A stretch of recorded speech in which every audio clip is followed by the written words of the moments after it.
violated his oath of office. You know who said that? You did. But why can't you just acknowledge that what Donald Trump said this morning was abhorrent and that no president should ever threaten annihilating a civilization? Why can't you just acknowledge that?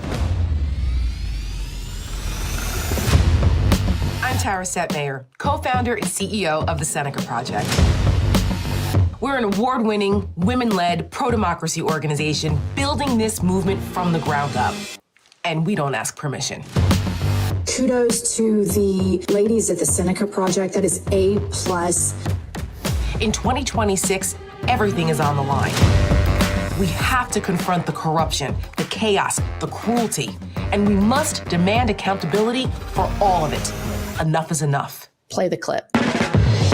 The Seneca Project. I'm incredibly proud of you guys. You won a Webby Award. We have to be very plain in the way in which we explain what's happening. My country doesn't care about me. Wow. Thank you for letting us debut that ad. It does not disappoint. They're doing a lot of stuff that the American people don't like, so they have to rig it. They are doing the best political content out there, and I would pay for that video alone. Wow. Can you make ads for me? What you're doing at the Seneca Project is, I think, so incredibly needed. So thank you, and I'm thrilled to be a part of it. We stepped up because we're fighters. We inform, we inspire, we galvanize, and we tell it like it is. He's giving a State of the Union address. He should be in handcuffs. He should be behind bars. He's the biggest racist we've ever seen, the biggest sexist we've ever seen, the biggest xenophobe we've ever seen. That's what the Seneca Project does. That's what makes us different. We're facing unprecedented attacks against our freedoms.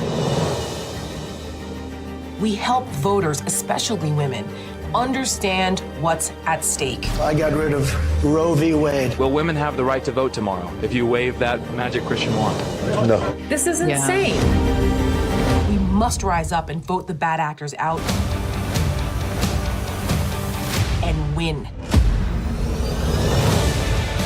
The other side, they're well organized and they're well funded, and they never stop. So never forget, the most committed wins. That has to be us.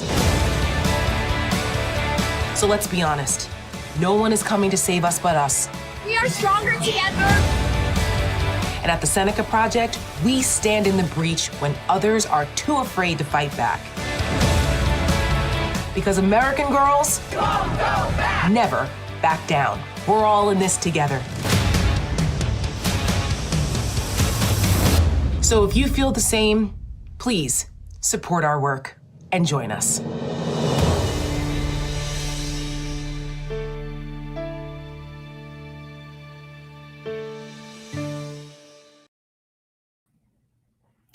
All right. Hi, everyone.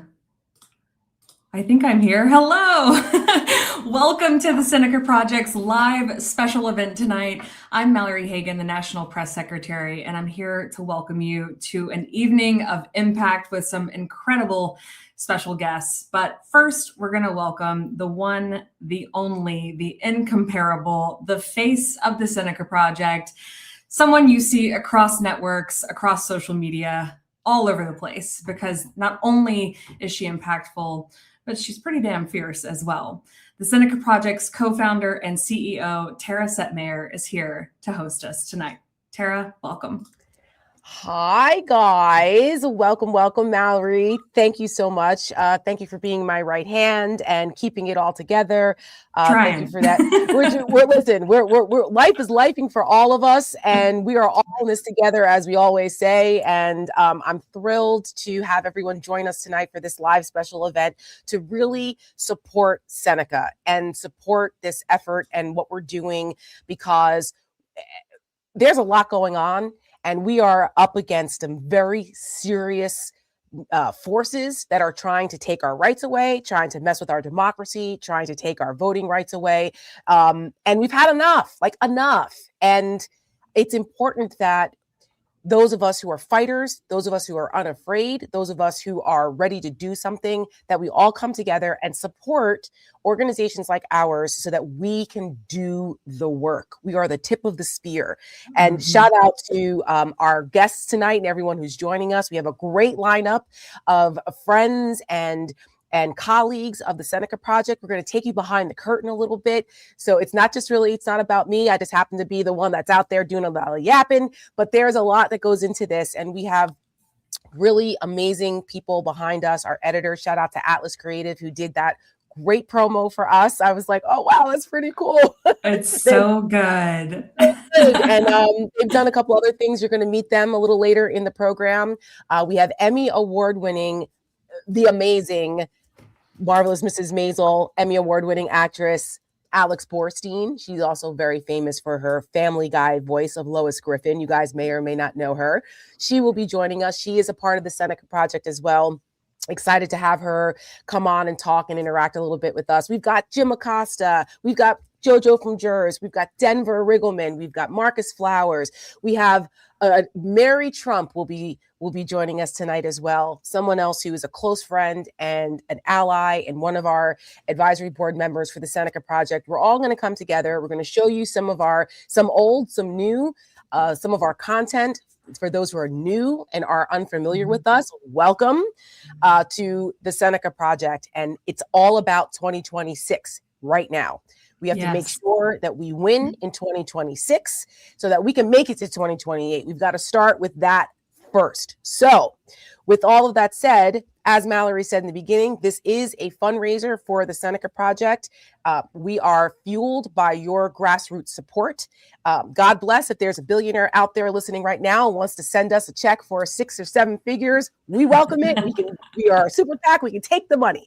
But until that day comes, we really rely on all of you to help fuel this fight for us and invest in what we're doing as a women-led organization out here, kicking ass and taking names, fierce, fearless, and free, as I often say. So if you're able to, we'll be doing some call outs throughout the night to please support us. You can donate at senecaproject.us and spread the word.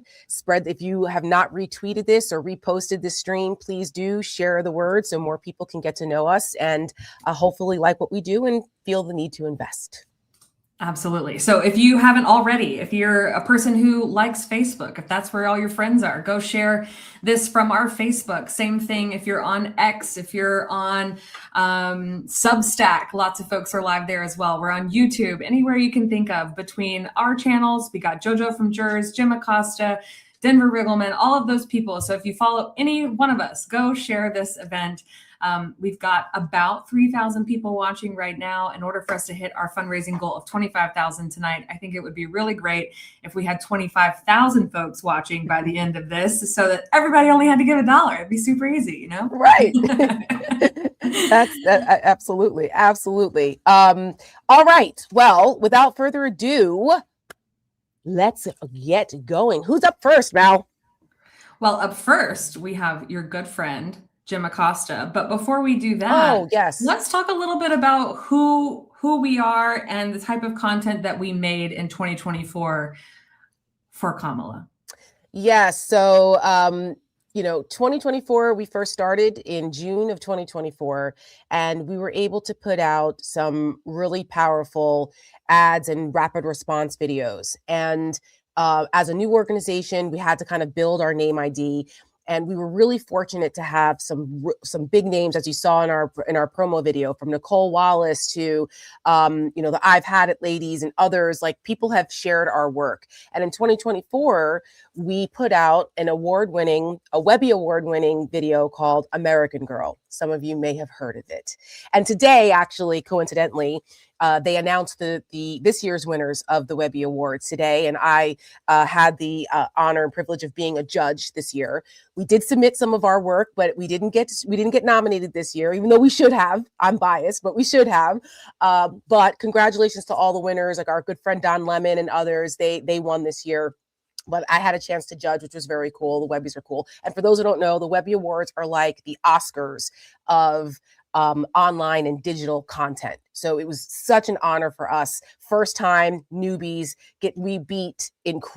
we had an incredible category. The people we beat the WNBA, Universal Studios, Disney. Yeah, it was crazy, and like some high-end luxury brands, and American Girl won out. And so we are going to start off, and we'd like to continue to still make award-winning content, which is why we're doing this tonight, so you can help us continue to do that. But we wanted to start off and just show you the type of work that we do and what you get when you invest in the Seneca Project. Here is our Webby award-winning video, American Girl.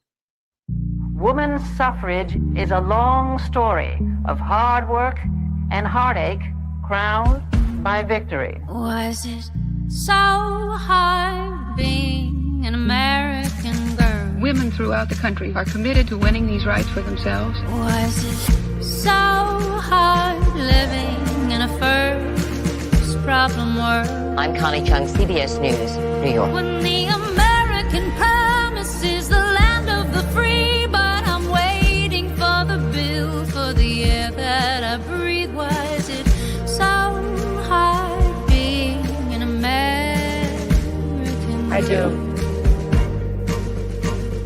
I pray that we all remember our children are watching. Every heart beats true for the red, white, and blue. Tell me, girls, what are we gonna do? Every heart beats true for the red, white, and blue. Tell me, girls, what are we gonna do?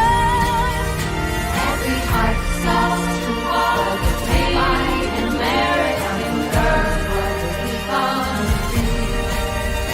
Every heart. While I may be the first woman in this office, I will not be the last. Every heart beats true for the red, white, and blue. Tell me, girls, what are we gonna do? It still gets me. It still gets me.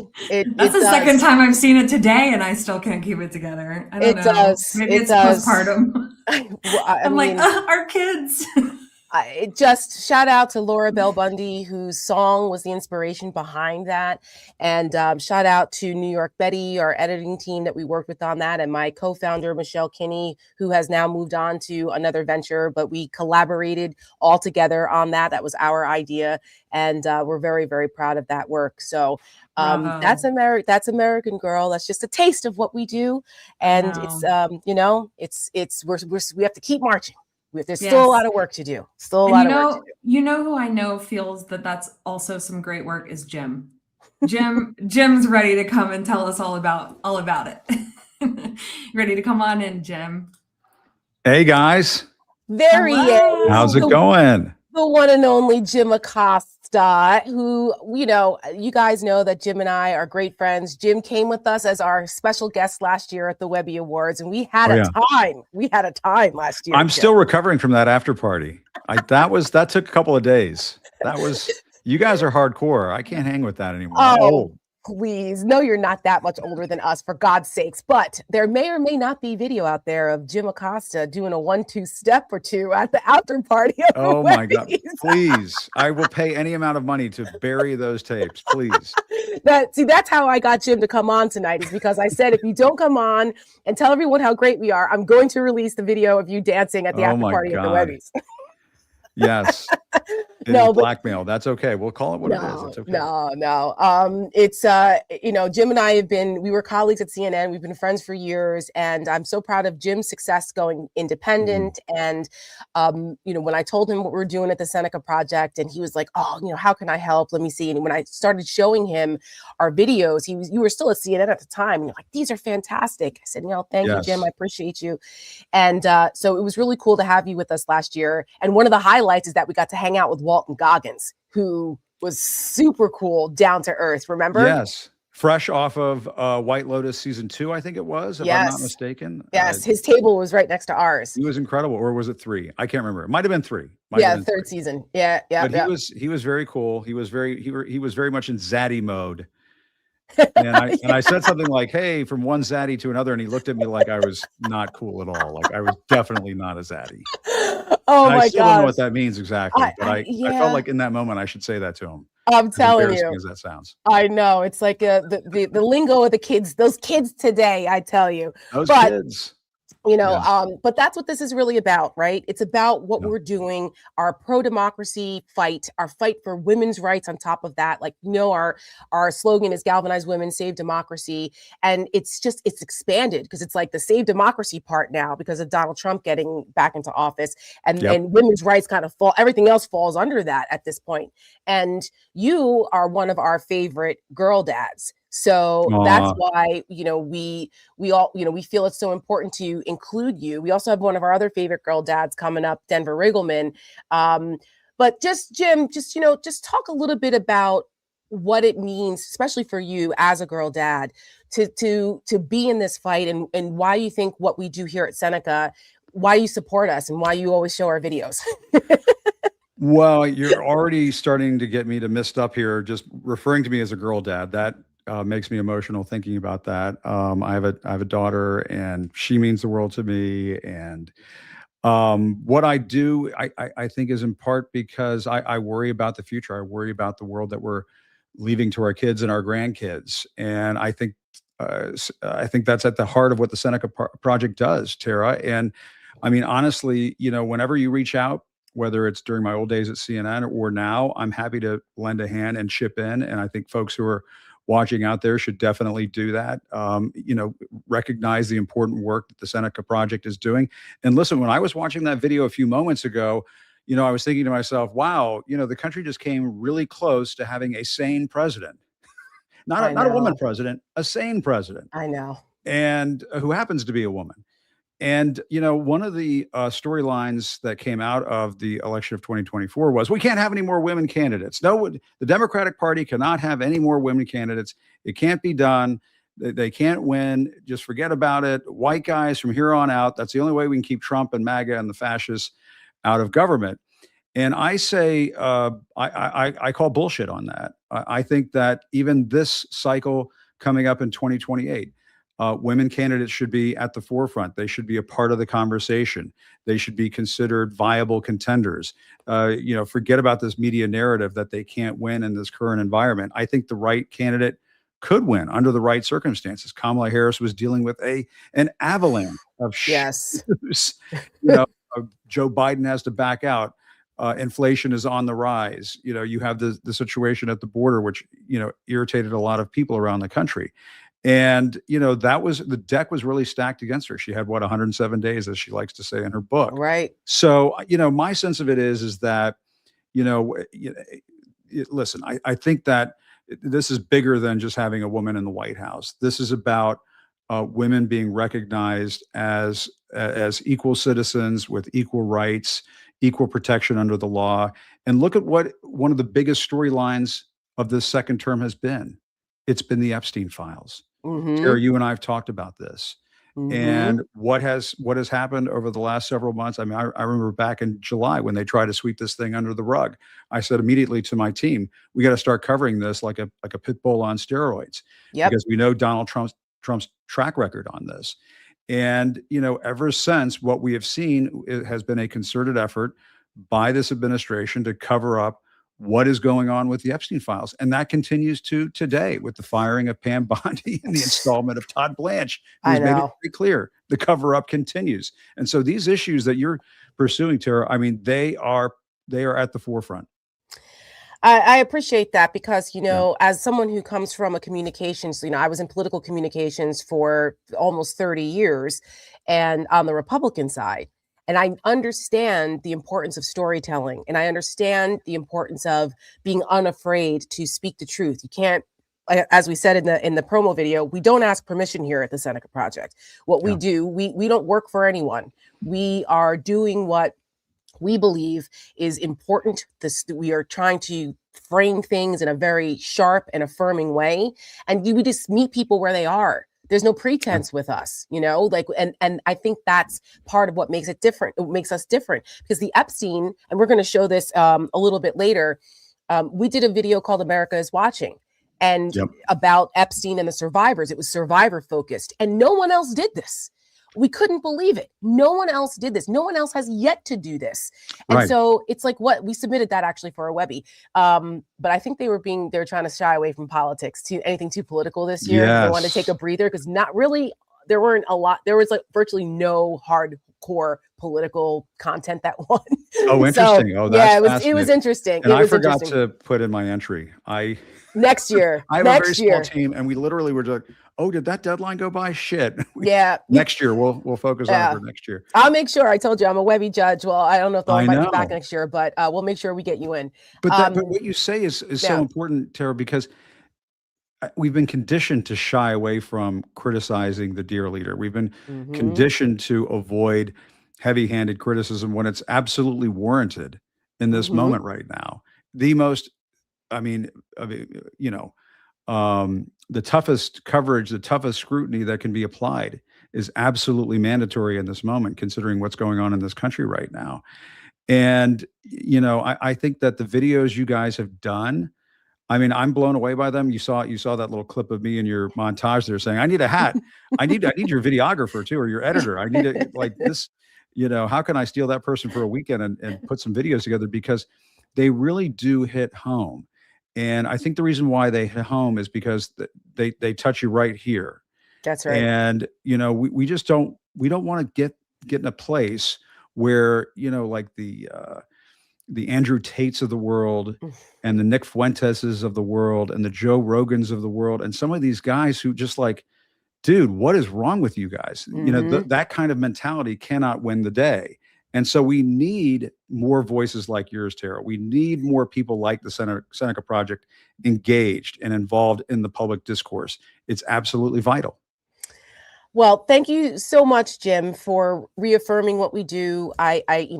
We believe that there should be diverse voices. People should not, it's not just about women, men are allies, the ones who are on the right side. And, together we can make a difference here. Because like you said, we are up against some pretty serious misogynistic forces in this country. And the manosphere and all of what's happening. I don't know that a lot of people fully appreciate how entrenched that is, which is why we have to be in the game. We have to be in the game, and that takes resources. So, Jim, thank you so much for your time and hopping on tonight. I know you've had a long day, but I will see you this weekend at the White House Correspondents' Substack party, I believe. Yes, that's right.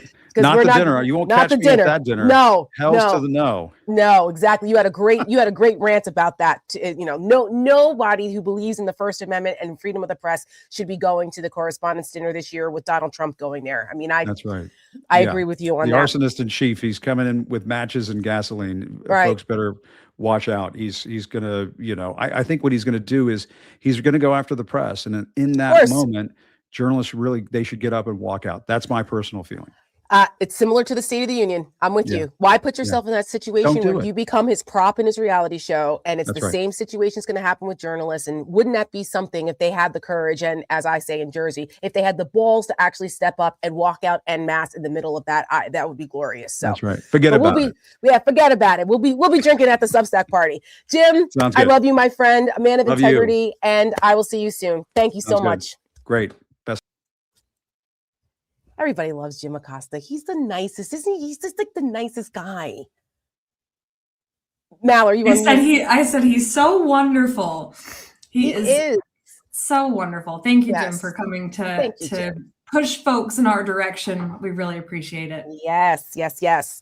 I got a chance to spend some time with Jim 2 weekends ago down in Charlottesville at UVA, because he's a resident fellow with me down there at the Center for Politics, and we opened the new building for Professor Sabato, and I got to introduce Jim and his lovely fiance Liz to some Virginia wines while we were down there. So I love it. Lovely. I actually saw someone commented earlier and said that Tara Setmayer and red wine was the perfect combination for watching the Seneca Project. I can't say that I disagree. I do wish I had some wine now that I think about it. I know. I should go tell my husband to bring me a glass. I know. We should just holler into the other room and get some of that going. But I think it's just so wonderful, the relationships that you've been able to cultivate with so many people.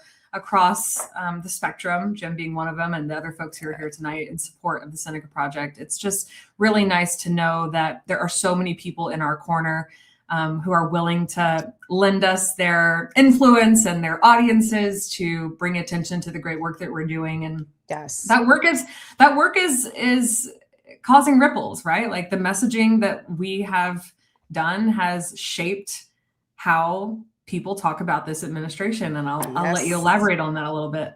Yes. Before we bring in Denver Riggleman, who's going to talk to us about some of the extremism and the importance of calling this out and why some of these pressure campaigns. We do rapid response. We do something called hero ads, like American Girl's what you call a hero ad.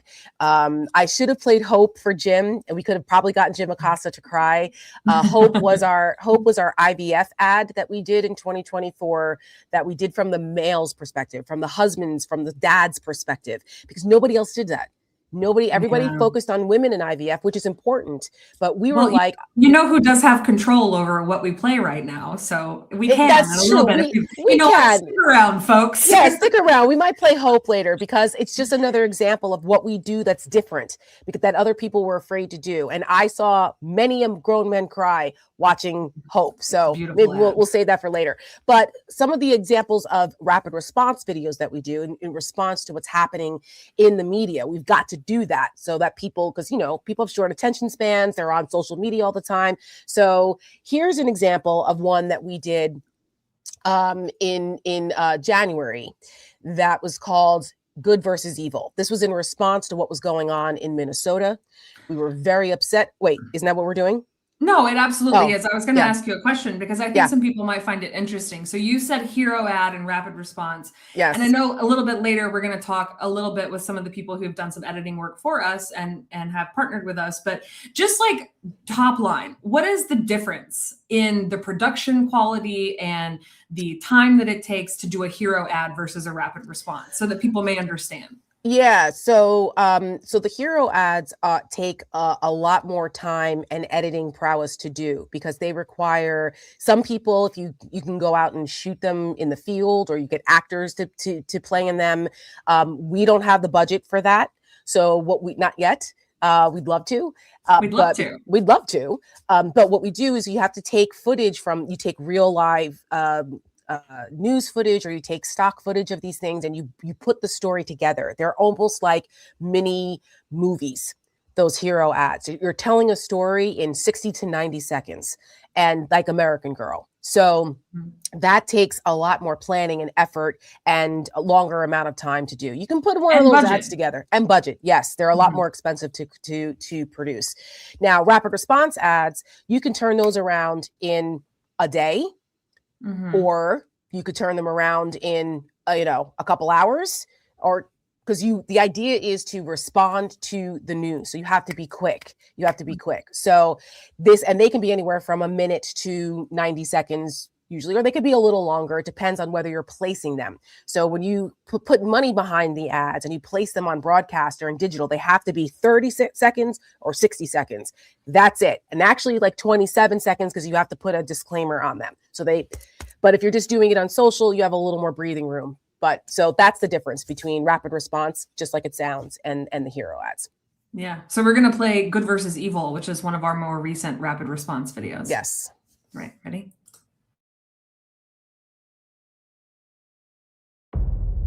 You can hear the man screaming, "Ayuda, help me," during the struggle.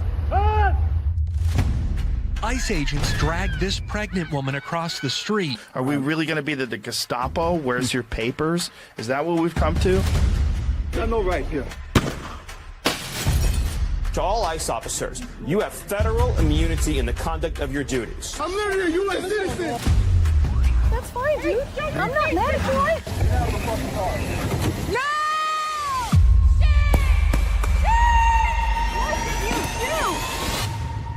The precedent here is very simple. What the fuck did you do? You are a fucking criminal! That guy is protected by absolute immunity. We will find you. You will never return. They're fucking up this community.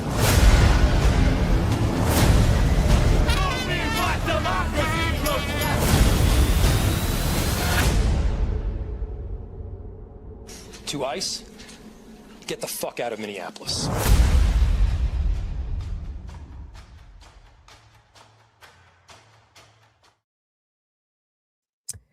Like I said, we don't ask for permission because that's real and people needed to see that.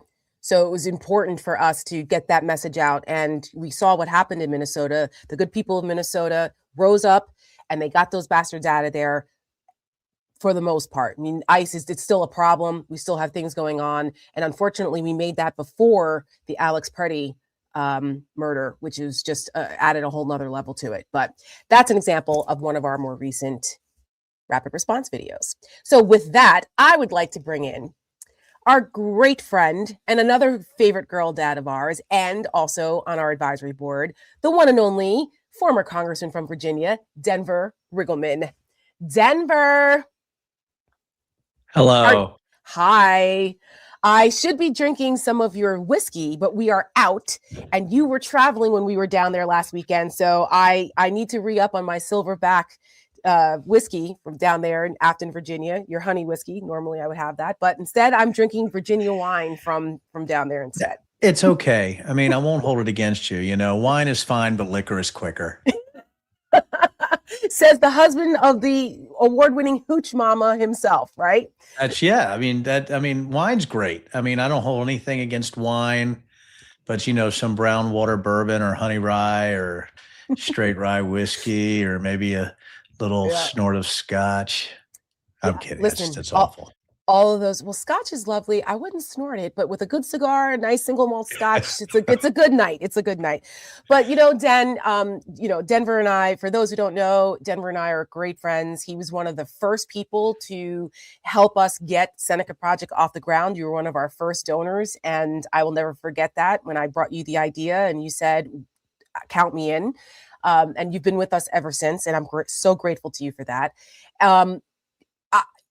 I think it's important for people to understand that we are really up against some serious extremist forces, and being able to communicate the message and get people to understand what's at stake, having to put those pressure campaigns on them through what we do in the storytelling and content and messaging space. Just talk a little bit about the importance of that and some examples of the extremist crazy shit that we're up against that we've got to fight back. Well, I mean, I think the thing that's so cool about Seneca Project and your question is I think you identified something right off the bat, you and the Seneca Project team, is that sociopaths only respond to pain. And I think that's really all they respond to. And I think what we're looking at the extreme elements in society, we can go backwards, you know, from present to past, but we can start with the Palantir Tech Manifesto, where the last 3 or 4 statements reads like some kind of alt-right neo-fascist tripe all the way back to January 6th and everything that happened in between. And if you go, you know, from back to front, then you look at the ridiculousness of this cabinet, look what's happening around the world, the global failure of America, politics in the United States, medical coverage. You're talking about nativist and nationalist type of language that's spewing out of the administration, the people around Trump.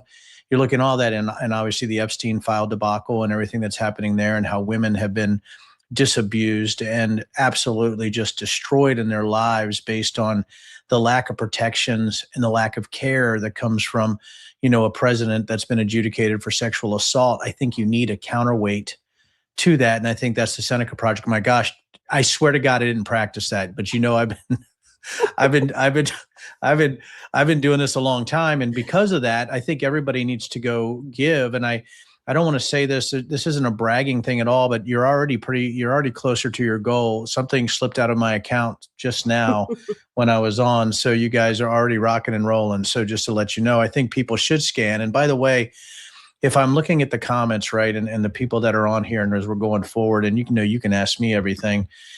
Listen, $5 to $10, you know, go for it, right? $15 to $20, go for it. But I have some thousands of people. You have thousands of people. People have thousands of people. You know, it's great to get out there, right? So right now we're already getting close to that goal. So you guys, you know, get there. When I say close, well, 1/25, you know, from me. But, you know, let's go, right? Let's rock and roll. I appreciate that, Den. And it's true though, you know, I always get yelled at that we don't talk enough about the fact that we do need resources. You know, we just try to let the work speak for itself. But there's a lot of people who go out here who don't do the same things or have the same quality, but they're very good at promoting themselves. And sometimes as women, we're not good at promoting ourselves, which is why we have all of you guys to come on here and to promote us for us. But it's important because, you know, we have to embrace what we do and ask people to support us, because that's the only way that we can continue to do this. We are in a generational fight here, and we have to take it one election cycle at a time. And all of us have a role to play. Not everyone can, you know, if you're not able to help financially, then share our stuff, you know, share it, spread the word. But, you know, but it does, the other side, as we say in the video, is very well organized and very well financed, and the most committed wins, and that has to be us. Den, in the few minutes that I have you, because you've had a long day, and I appreciate you coming on after driving several hours round trip up to Maryland and back.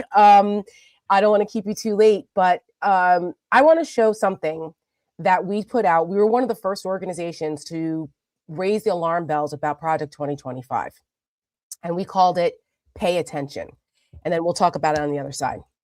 Copy that.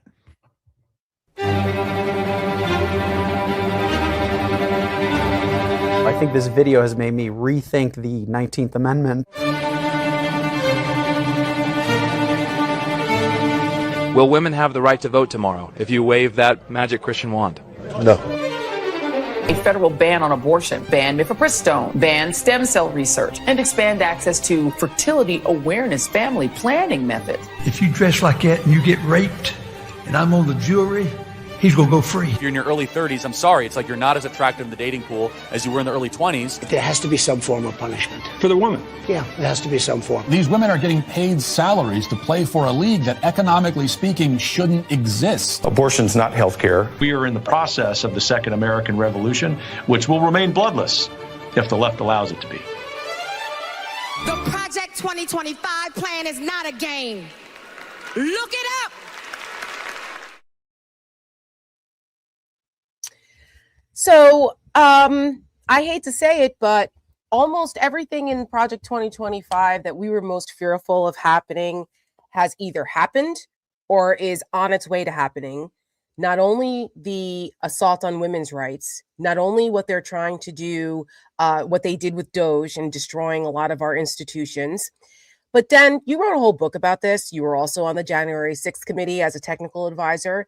The SAVE Act and Donald Trump's executive orders attacking our election integrity and our rights to vote and the system. Just talk a little bit about the need for us to really, really hammer it home to people to understand what they're trying to do here. You know, the warning about Project 2025, when Project Heritage puts something out like that, and everybody on earth that is above, you know, an IQ of moron is saying we need to take a look at it. Need to analyze it. And now we have Project 2025 is the baseline national, domestic, and foreign policy for the United States of America. And when you see people like Matt Walsh and Joel Webb, and first of all, what is it about the colored beard guys that want to have their little Calvinist beards, right? And they want to color it so everybody looks the same. And they demonize women, and you know, they don't like women's suffrage. But what it comes down to is this form of American Christian nationalism equals misogyny. It's that simple. Mm-hmm. And I know people already realize I'm not terribly religious, but I believe in religious freedom, but I believe in freedom of thought over that, because that's what America's built on. But what I don't like and what I'll fight against, and it makes me want to bar fight when I see those pasty-faced cottage cheese idiots pop up and say this type of stuff, right, is that you need to have individuals that are willing to ideologically, politically, and morally throat punch them with commercials, with messaging, and with the things that you do there at the Seneca Project. So I don't want to be incredibly blunt and incredibly, confrontational, but you have to be confrontational. And I think what you're doing, your ads and things like that, are very important. Lastly, and I know that you have so many people.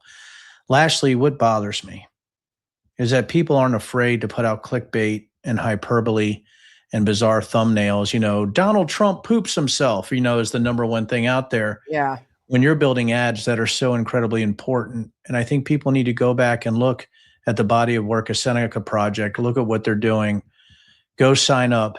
And even if it's $5 a month, $10 a month, $1 a month, everything helps this wonderful team who do most of this on spec. They're not getting rich doing it. My God. Sadly, they've sacrificed more than they've made. And that's part of my MO, is that I support people who care more about service than themselves. And that's the Seneca Project.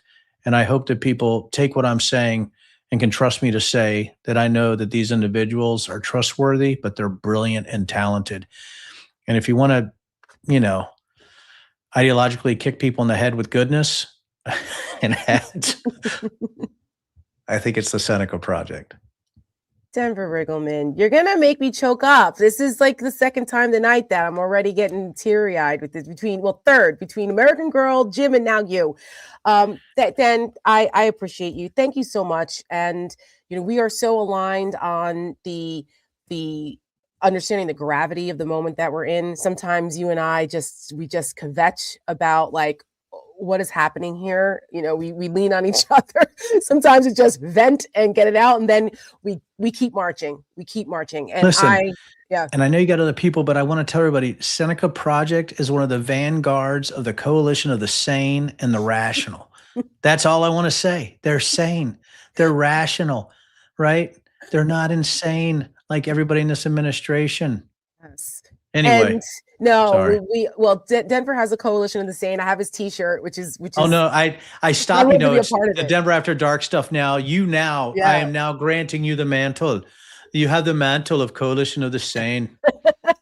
I don't even know why I went into an accent all of a sudden. I don't know what Arnold Schwarzenegger had to do with this. I'm like Ivan Drago. We will break you here at the Seneca Project. But no, he was the bad guy. Well, I just turned him good. You know what? Well, I guess, he's American Drago now. Yeah, I guess so. Well, anyway, Den, oh my gosh. You guys, if you ever just hang out with us, it's like this, just with whiskey. Den, that's right. Thank you so much. I love you. I appreciate you. Again, one of our favorite girl dads. You've got daughters, you've got granddaughters. So this fight is not only for you as a veteran, as a intelligence officer, as someone who understands extremism, someone who has a very successful, AI, cyber intelligence business, dealing with a lot of bad things, trying to make the world a better place. You are mentally a dad that just wants to have a better place for your daughters and granddaughters, and we love you for that. Thank you, Den. We all love Denver, but let me tell you what, he might be warm and fuzzy now. I wouldn't want to get into a bar fight with Denver Riggleman. Let me tell you right now. I've seen when his mind clicks and he gets really serious and focused. Denver is not to be messed around with. So he'd be my first round draft pick on my team if we ever went to war. I'll tell you that right now.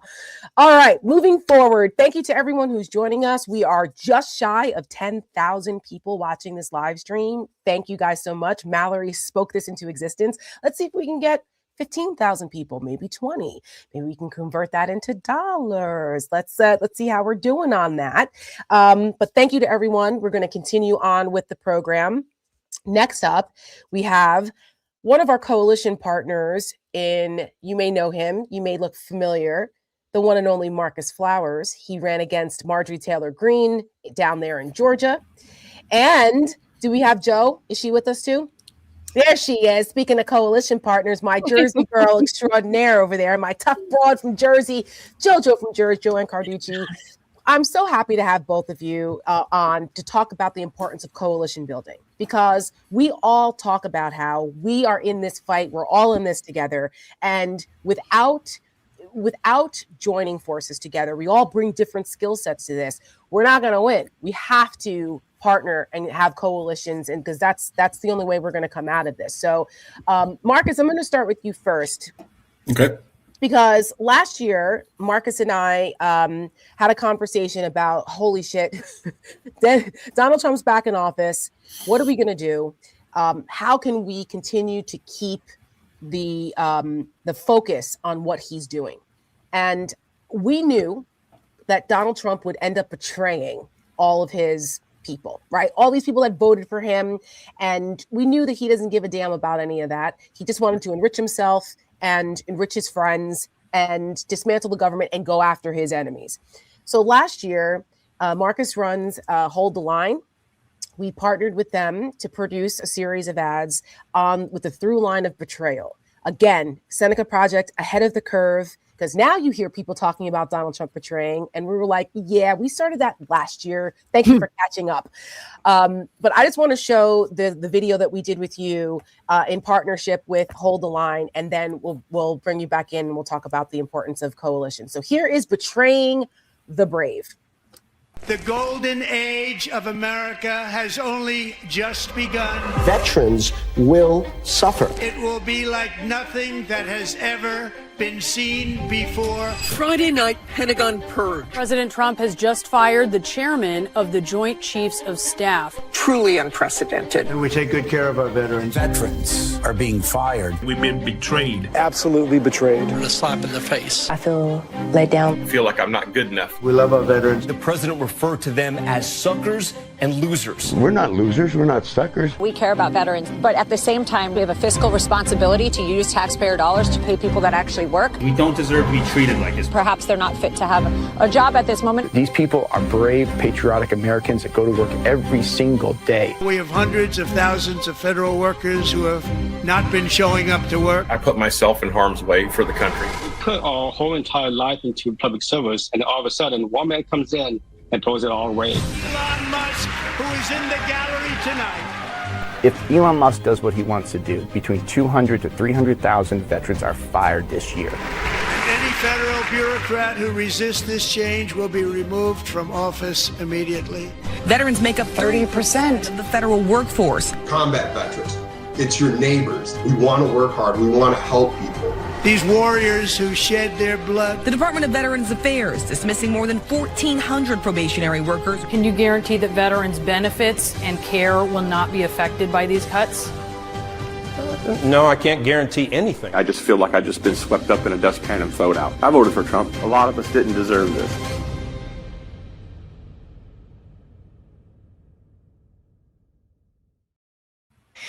Such good stuff. Such good stuff. Oh, good. Marcus, take it away. Yeah, I hope everybody can hear me. I'm in DC right now doing a little coalition building, as they say, and I've heard that word used a lot today. But one of the things I like to talk about is what makes a coalition work. And Tara and I talked about this, it's been more than a year now, is whether or not it's functional and whether or not it produces results. And I think that what we built between Seneca and Hold the Line is something that works because it's complementary. We're not duplicating efforts. We're actually strengthening each other. At Hold the Line, we focus on mobilizing voters, supporting candidates, and driving action. And what Seneca does is they bring a deep understanding of how to communicate in today's, let's call it the attention economy or whatever, however you want to talk about, that space where we're all competing for eyes. And Tara, especially the guys at Seneca, they know how to meet people where they are, which I think is very important. And they know how to actually deliver a message that lands. So, when we partner with Seneca, for me, it's not just coordination, it's multiplication. We've seen it in our work together, the messaging that gets viewers, drives conversations, and those conversations turn into actions. That's what real partnership and coalitions means for me. You? Oh, thank you, Marcus. I think what you guys say in the military is it's a force multiplier. Force multiplier. That's what I say. Multiplication. That's right. So Joe, you folks know that for you are, and this is why I was like, we got to have Joe in this part. We're bringing Joe back later also in the show because she's just my spirit animal from Jersey and a burst of energy and whip smart. But you have built the Siren because you saw what happens when people get siloed off, and you saw what happens when there's, other agendas and people don't work together. And you were like, you know what, I'm going to build this from the ground up. You've built everything that you have from the ground up, and look what you have done. And shout out to the Siren for for partnering with us tonight so that we can help spread the word and get the word out there to a larger audience and introduce Seneca and what we do. This is a perfect example of what it means to work in a coalition setting and all of us being in this together, fighting the good fight. Oh my God. Thank you for all those incredibly kind words. And hi, Marcus. And hi, everybody in the chat. Guys, the donate now link is in the chat. I am going to shamelessly plug that. There is also a QR code if you're watching from two screens, because God knows I got more than one screen going at any given time. But we're going to get to the true value of supporting this work. But you are my spirit animal because like you just identified, what I was looking at was the impetus for my why, but that is what the Seneca Project is too. That's your origin story. But you're everybody. You're this country. You're in the embodiment of so many people who were looking around in the wake of 2016 and now in the wake of 2024, in the wake of Dobbs, going, what can I do? I feel so powerless. I feel like this has been taken out of my hands, and what you've given them. And cheers. I have a MAGA Tears cup of wine myself here. Cheers. Yes. To that. I don't have a Virginia red. I have some kind of red blend with a skeleton on it. That's fine. But you are those worries and that anxiety embodied in action, and that's the answer and the antidote, right, to this moment that we're living in. And everybody in this chat, everybody watching on all of these socials, like this is what you can do. You can do a little bit. And I know we're going to get again to all of that, but I want to just put that out there first, because you're sitting there, if you're feeling hopeless and if you're feeling disenfranchised and disheartened, just giving $1, giving $5, giving $10 to creating content. Marcus said it. This is an attention economy and videos are currency. And I will say this till the day that I die. Seneca Project makes the best videos. American Girl, I cried again watching it, is the best political ad I've ever seen, ever in my life. And I've lived 52 almost years. I want to quote something real quick on the power of coalitions, because this is the moment we are in. We must indeed all hang together, or most assuredly we shall all hang separately. Yes. Benjamin Franklin. Yes. And that's what this moment is. That's what everyone in this chat is. That is what Marcus's group is doing. That is what your group is doing. That is what the Siren is doing. We have to lift all boats. We have to most assuredly not hang separately, right? We need these coalitions, that the way through is together. That was always going to be the way. We, the people, are the ones who are coming to save us. And we need to do that by supporting each other, uplifting each other, sharing each other's victories, and being there for each other in times of strife. And that is why I'm so proud to be a part of this, and so proud to be affiliated with Marcus, with Seneca, with everybody on this incredible live event tonight. Can I just say something really quick, Of Tara? course. And Joe, you just made me think of something. If that partnership is an engine, but amplification, and that's what everybody joining us now can do. That's amplification is the fuel that we need. And we also need dollars as well for Seneca. We do. But we'd also need your amplification. Go out and tell people. There's a misconception that scale comes from money alone. It doesn't. It helps, but real scale comes from people. It comes from that trust that organizations like Seneca and Hold the Line and the Siren are building, and that's from creating, good. It creates good outcomes, but these are things that we choose to share. The content that Seneca Project puts out. So, it's sorry about that. Yeah, so my alarm to go, but other meetings. Sorry, but yeah. That's okay. The word amplification fuel. That's the message, guys.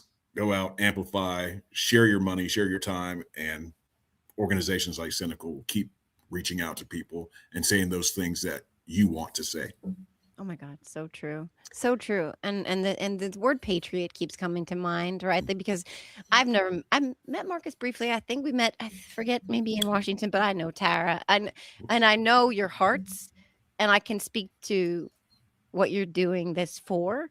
And I know that it is truly a love of the promise of this country and what we can be. And I know that that's what has united all of us together. And so that's a coalition I want to be a part of. Yeah. Listen, Me too. you guys are, so, it's an honor and a privilege to be in this fight with folks like you who are that have a servant's heart. I mean, Marcus, you served this country honorably in the military. Joe comes from a military family, and her dad served in the government. Her sister serves. My grandfather was a World War II veteran. And a police officer. I'm married to a federal officer. We are the American dream.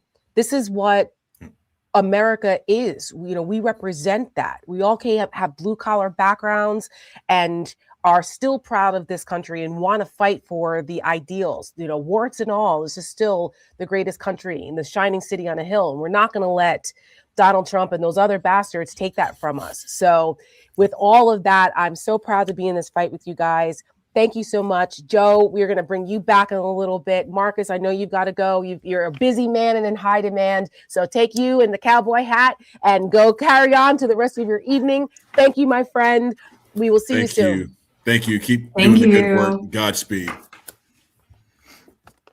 It's so good to see everybody here who, we were talking about is here for the purpose of doing the work. Right. I think one of the things that we see often in this world, and I was just having this conversation earlier today, is that there are so many people who are grifting. Yes. This world is full of people who just want to make a quick buck and who don't genuinely care about saving our democracy or doing the right thing. And so I really want to just highlight that it's really nice to be in partnership with other people whose main focus is doing the right thing for the country, and everything else kind of falls by the wayside, even to our own detriment sometimes.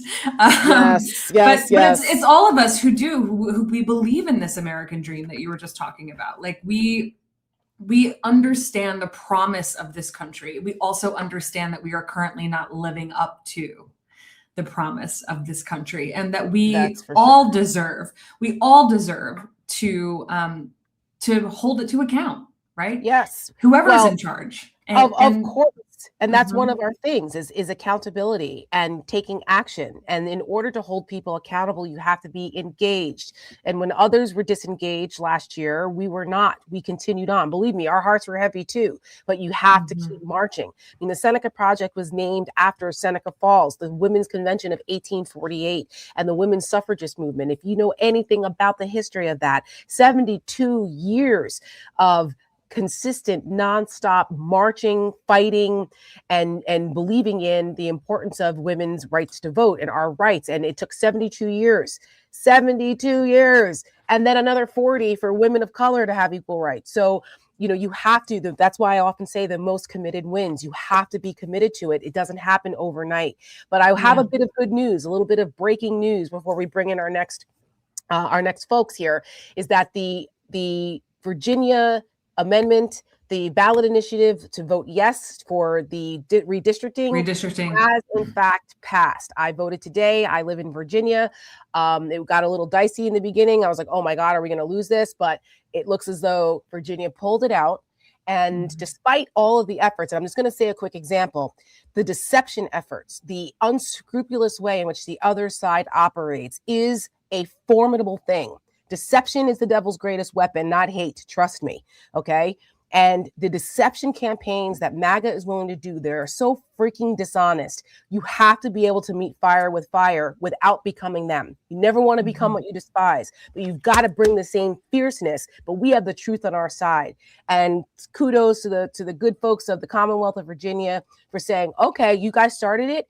FAFO, fuck around and find out. We're going to come in and we're going to respond. And that's how you fight. And that's what you do. So a bit of good news here tonight coming out of the Commonwealth of Virginia. It looks like we're going to get 4 more seats here. And, this is what happens. When you meet the moment, step up and meet the moment. This is what happens. You smack the bully back. It was the conversation about Democrats and Republicans being good at mobilizing versus organizing. And I think Democrats are waking up to the fact that we have to mobilize, of course, and we're good at that, but then we have to stay in it, as you were just saying. And I really wish some people here that watch, especially every Thursday night, you can watch the stakes. Tara's live. Sometimes I join her. Sometimes we have a guest here tonight who also is popping in from time to time. And I wish you could just see our group chats, myself and Tara and Joe. You know, we wake up just like the rest of you, and we wake up every day and go, what the fuck? Yes. Or as Mallory says, what do you mean? Yes, my coined phrase is, what do you mean? Like, why is this even happening? What do you mean? Right. But every single day we wake up just like you.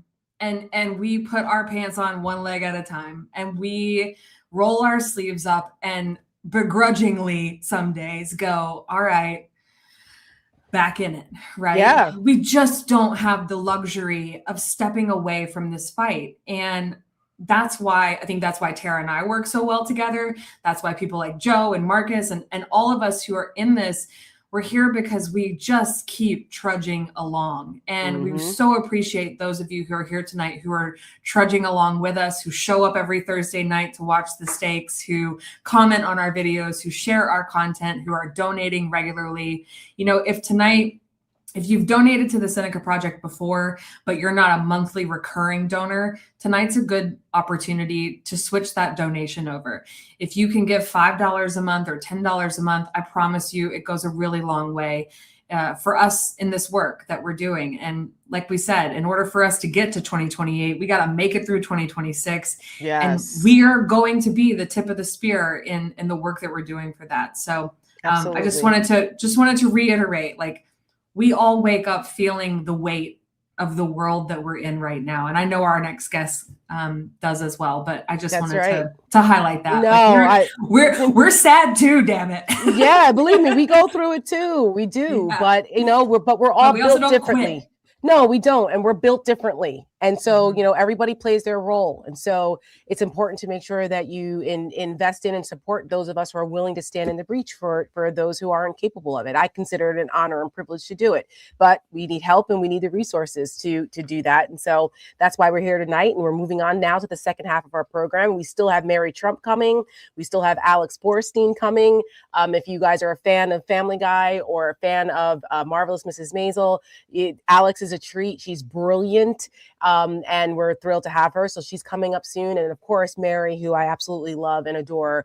Mary Trump needs no introduction. So so hold tight. We got the second half of our special live event tonight coming up, starting now with a little bit of introducing the folks who understand what goes into making the content. People often want to know, how is the sausage made?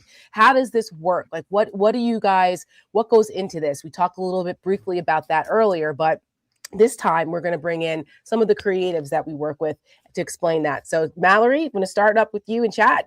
Yeah, let's bring in Chad. Hi, Chad. Hello. Welcome, Chad Dubois. Hello. Hi, Chad. Hi, Chad. It's so good to see you guys. Thank you so much for joining us tonight. You're coming to this from like several different angles, so I'm going to give everybody a little background on Chad. So if you are a person who's watched the stakes in the last couple of weeks, Chad graciously joined me on a Thursday night to co-host because Tara asked if I would do it alone, and I said, no. I have a lot of talent. I'm not quite a Tara Setmayer when it comes to hosting a live show for an hour by myself. So stop it. Wait, hold on now. I appreciate that, but I just want everyone to understand Mallory is being very, very humble. She doesn't give herself enough credit. Mallory is a former Miss America. Okay. She is more than capable. She is fierce and doesn't back down. And she was, if I feel comfortable handing the keys over to her, there's a reason for that. So she's not giving herself enough credit. Thanks. Yes, you're welcome. Maybe more it's like the brain power right now, but well, you are a mom. You are a mom. You brought life into this world, and you're also a former congressional candidate. So Mallory also is a woman of action as well. So we want to make sure folks understand that. Well, that's a great segue. Actually, that's how Chad and I kind of met. We actually met on Twitter, but that's a different story. But Chad came into my life having worked on my 2018 congressional campaign. And at that time, he had the idea to start a podcast that was 8 years ago that he spent a lot of time trying to talk me into. And I kept going, oh, no. And now he's done it. Chad, tell everybody about your platform. Yeah, I host the He's Not Wrong podcast. Like Mallory said, I brought this idea to her 8 years ago because I followed her on the campaign trail in 2018 closely. I followed her with a camera. I was editing in the car. I did everything for her. And I saw how quite literally, but I saw how she interacted with people and how people were responding to her message. She saw the impact that digital media could have on campaigns before campaigns had digital infrastructures built into their platforms. And so when I saw how people were responding to her message, I was like, Mallory, we got to make a podcast about this. You're not wrong ever. So she's not wrong. She announced she was doing Pretty Furious. I was like, well, this is my sign. He's not wrong is born. We bring this might be the villain origin story of our friendship, that I said no to a podcast and started another one. But yeah, so he's not wrong. You've been doing this podcast for about a year now. Yeah. Your audience has grown exponentially. You've done a really great job of reaching people online, and you've had some really big guests on.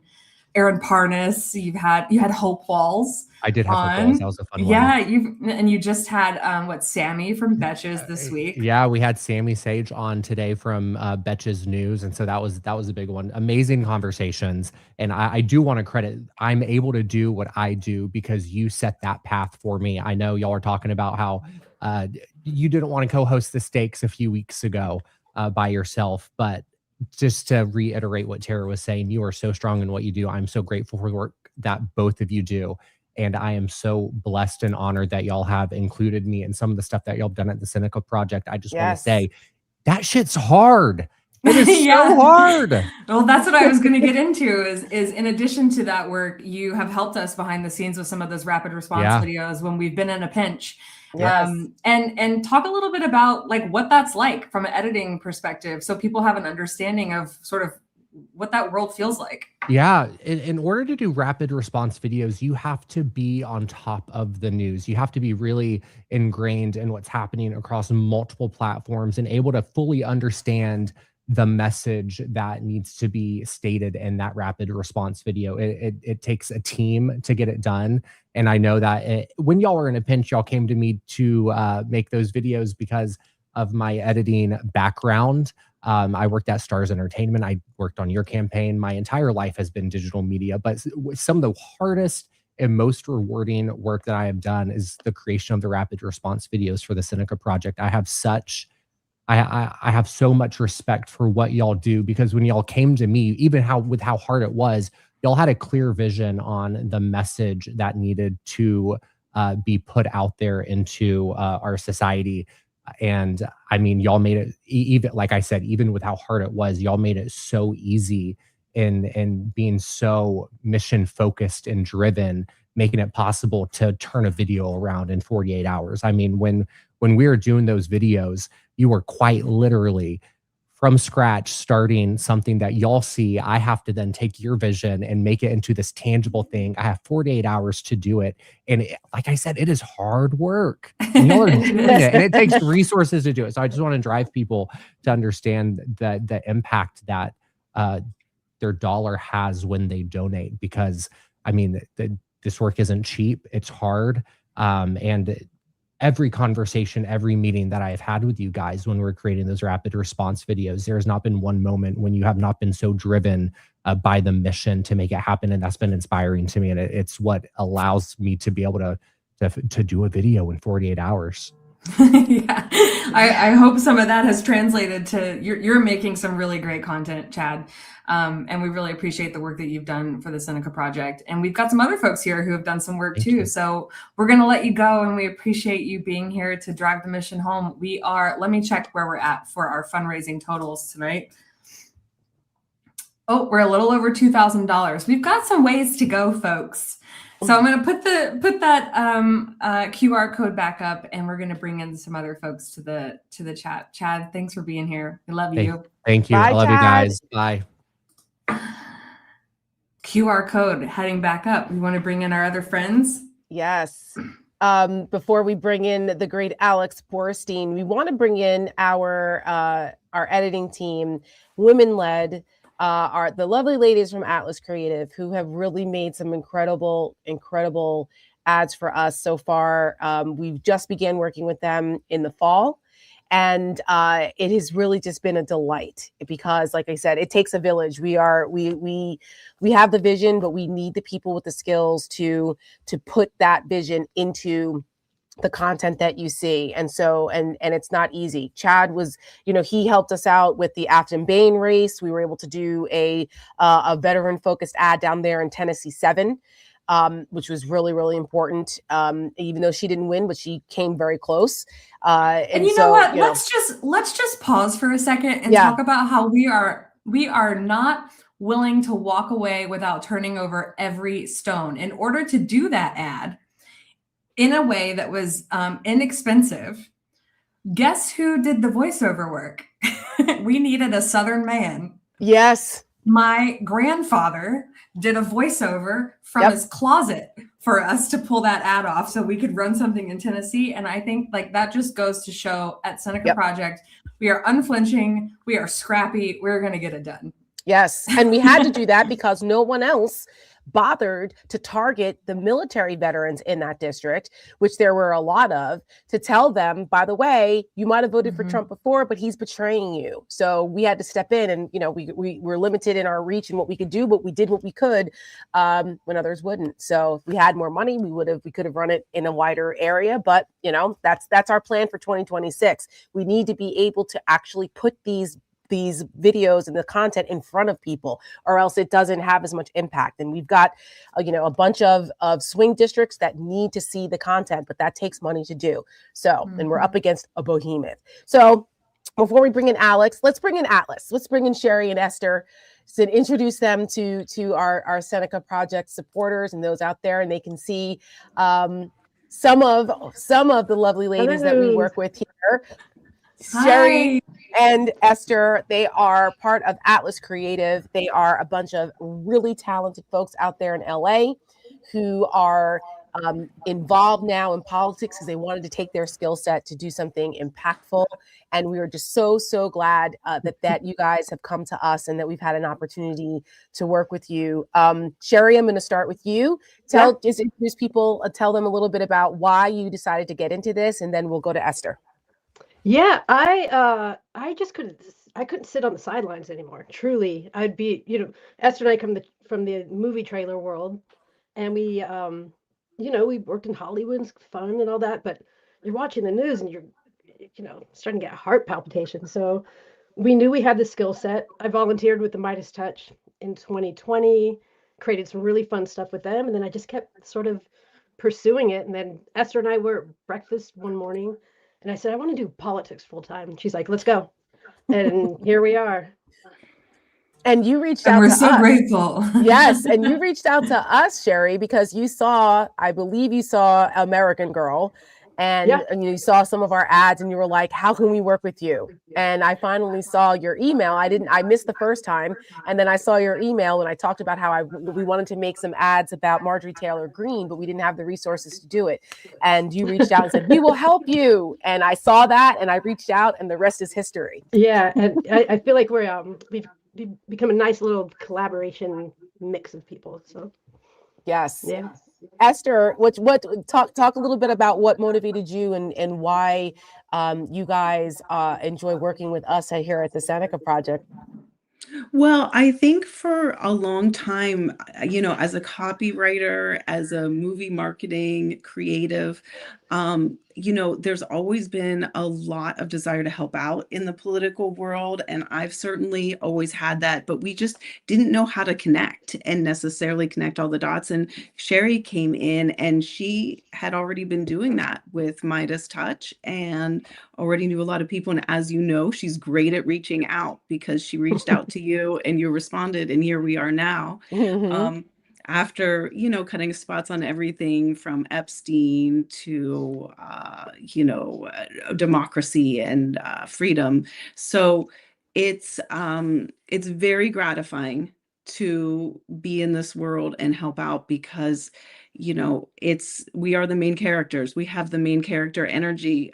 It's not about, it's a story. Like it's a story in a movie or a show, except we're the main characters and it's happening to us in real time. So it's very, immediate. Yes. You guys, in the beginning, the promo video, Atlas did that, and shout out to Chuck and Zen, who are also on the team. You guys also did Good versus Evil for us, and you did this ad, which we submitted for the Webby, which I still firmly believe should have been nominated. But this one is the Epstein ad that no one else has done, and it's called America is Watching. I was recruited in 2004. I was 17 years old. It was full-blown sexual abuse. There are 1,000 of us. Our voices are real. This was me at 14 years old. I was only 14. The Epstein files are not about loyalty to any one political party. Shame on any elected official who obstructs truth and justice for the American people. The president's got the power to release the Epstein file right now. I believe he's trying to protect friends and donors. The massive distraction by the Democrats. I am traumatized. I am not stupid. The House voted 427 to 1. The bill is passed. The whole thing is a hoax. I'm deeply disappointed in this outcome. Jeffrey Epstein was not a pedophile, but he liked 15-year-old girls. We want the whole truth to come out. And when it comes out, this country is really going to have a moral reckoning.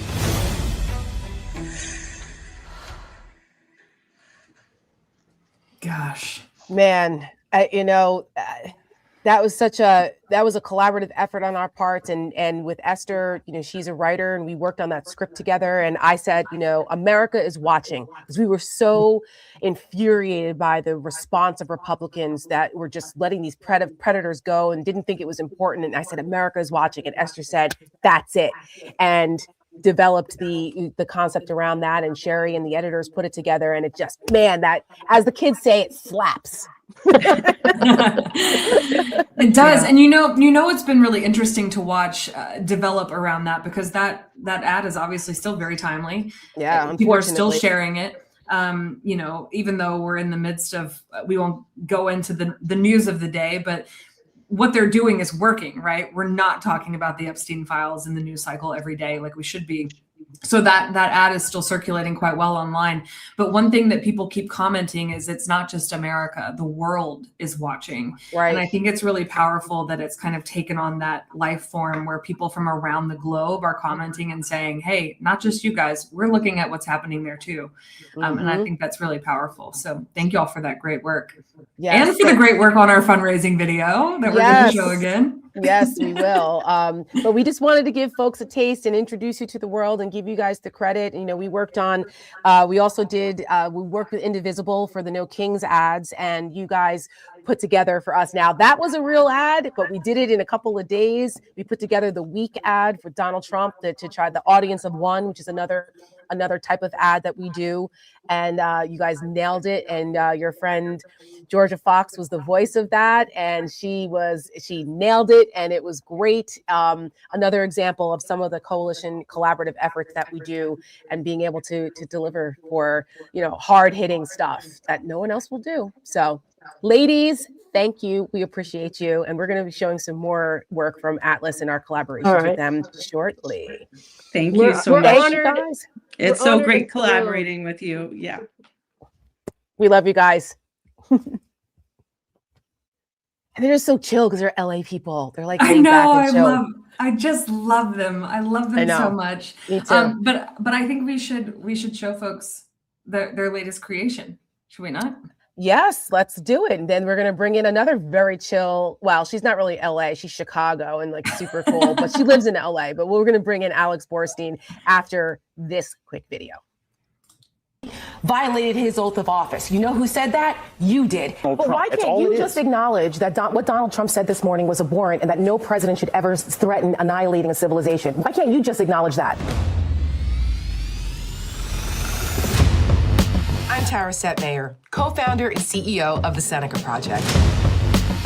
We're an award-winning, women-led, pro-democracy organization building this movement from the ground up. And we don't ask permission. Kudos to the ladies at the Seneca Project. That is A+. In 2026, everything is on the line. We have to confront the corruption, the chaos, the cruelty, and we must demand accountability for all of it. Enough is enough. Play the clip.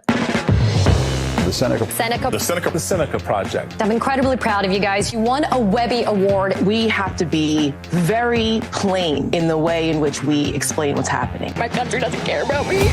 Wow, thank you for letting us debut that ad. It does not disappoint. They're doing a lot of stuff that the American people don't like, so they have to rig it.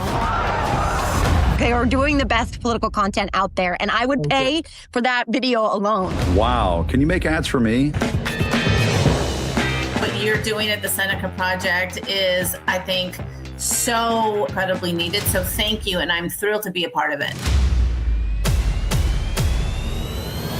We stepped up because we're fighters.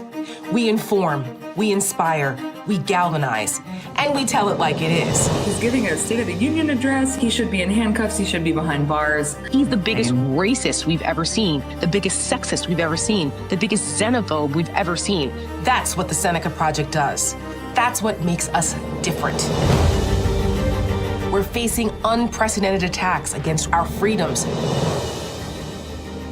We help voters, especially women, understand what's at stake. I got rid of Roe v. Wade. Will women have the right to vote tomorrow if you wave that magic Christian wand? No. This is insane.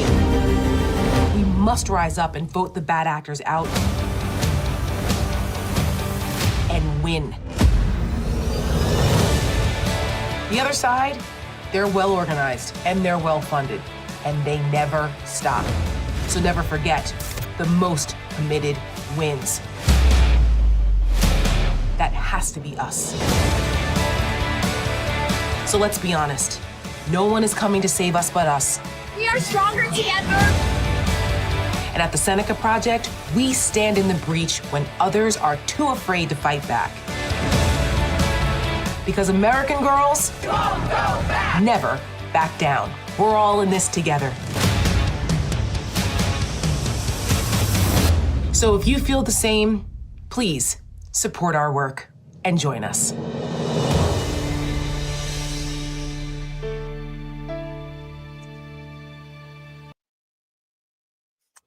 Yes, please, if you want to support our work, please join us. We have the QR code that Mallory's putting up, senecaproject.us. You can go and you can donate there because we need the resources in order to continue to do great content like that. We cannot do that without the resources because the other side is well-financed and well-organized, as we continue to say and as you can see. So without further ado, I want to bring in someone who it has just been an absolute pleasure to have her in our corner. Alex Borstein was one of our first supporters. She helped get this organization off the ground when we started it in 2024. We met through a mutual friend out in California, my good friend Andrew Apodaca. And it has just really been an honor to get to know her and to be able to work with her. And she's such an incredible talent. And you want to talk about women that don't take any shit, who are fierce and fearless and uses her voice, literally uses her voice, because you know her as the voice of Lois Griffin. You've seen her in Marvelous Mrs. Maisel, and she gave one of the most incredible Emmy award-winning speeches that I want to play for you right now because it is a foundation of who she is and why she is in this fight too and why we're all simpatico. And then we'll bring Alex in on the other side. This is Alex Borstein accepting her Emmy Award in 2019. People were upset last year because I wasn't wearing a bra, so I want to apologize because tonight I'm not wearing any underwear. So you're going to want to just throw that chair out or clean it pretty good. It looks pretty on TV, but it's like a hot Bikram yoga class in here. A lot of nervous women. I want to dedicate this to the strength of a woman, to Amy Sherman Palladino, to every woman on the Maisel cast and crew, to my mother. Where are you when you come? To my grandmother, Naji, they are immigrants. They are Holocaust survivors. My grandmother turned to a guard. She was in line to be shot into a pit, and she said, "What happens if I step out of line?" And he said, "I don't have the heart to shoot you, but somebody will." And she stepped out of line. And for that, I am here. And for that, my children are here. So step out of line, ladies. Step out of line. Step out of line, ladies, from the one and only Alex Borstein. Hi, Alex. Hello. Can you see me or hear me? We can see and hear you loud and clear, my friend. Welcome. It's so good to see your face. And I got a chance to see you and hug you in person back in November when you were doing your Alex Borstein is Thirsty comedy tour, which was hilarious, by the way. Thank you. And, you know, we always joke about being small but mighty. You are literally small but mighty. Like my grandmother, she was small but mighty too, man. Nobody wanted to mess around with Gloria Setmayer, and you never wanted to be on the receiving end of a Gloria Setmayer letter, let me tell you what.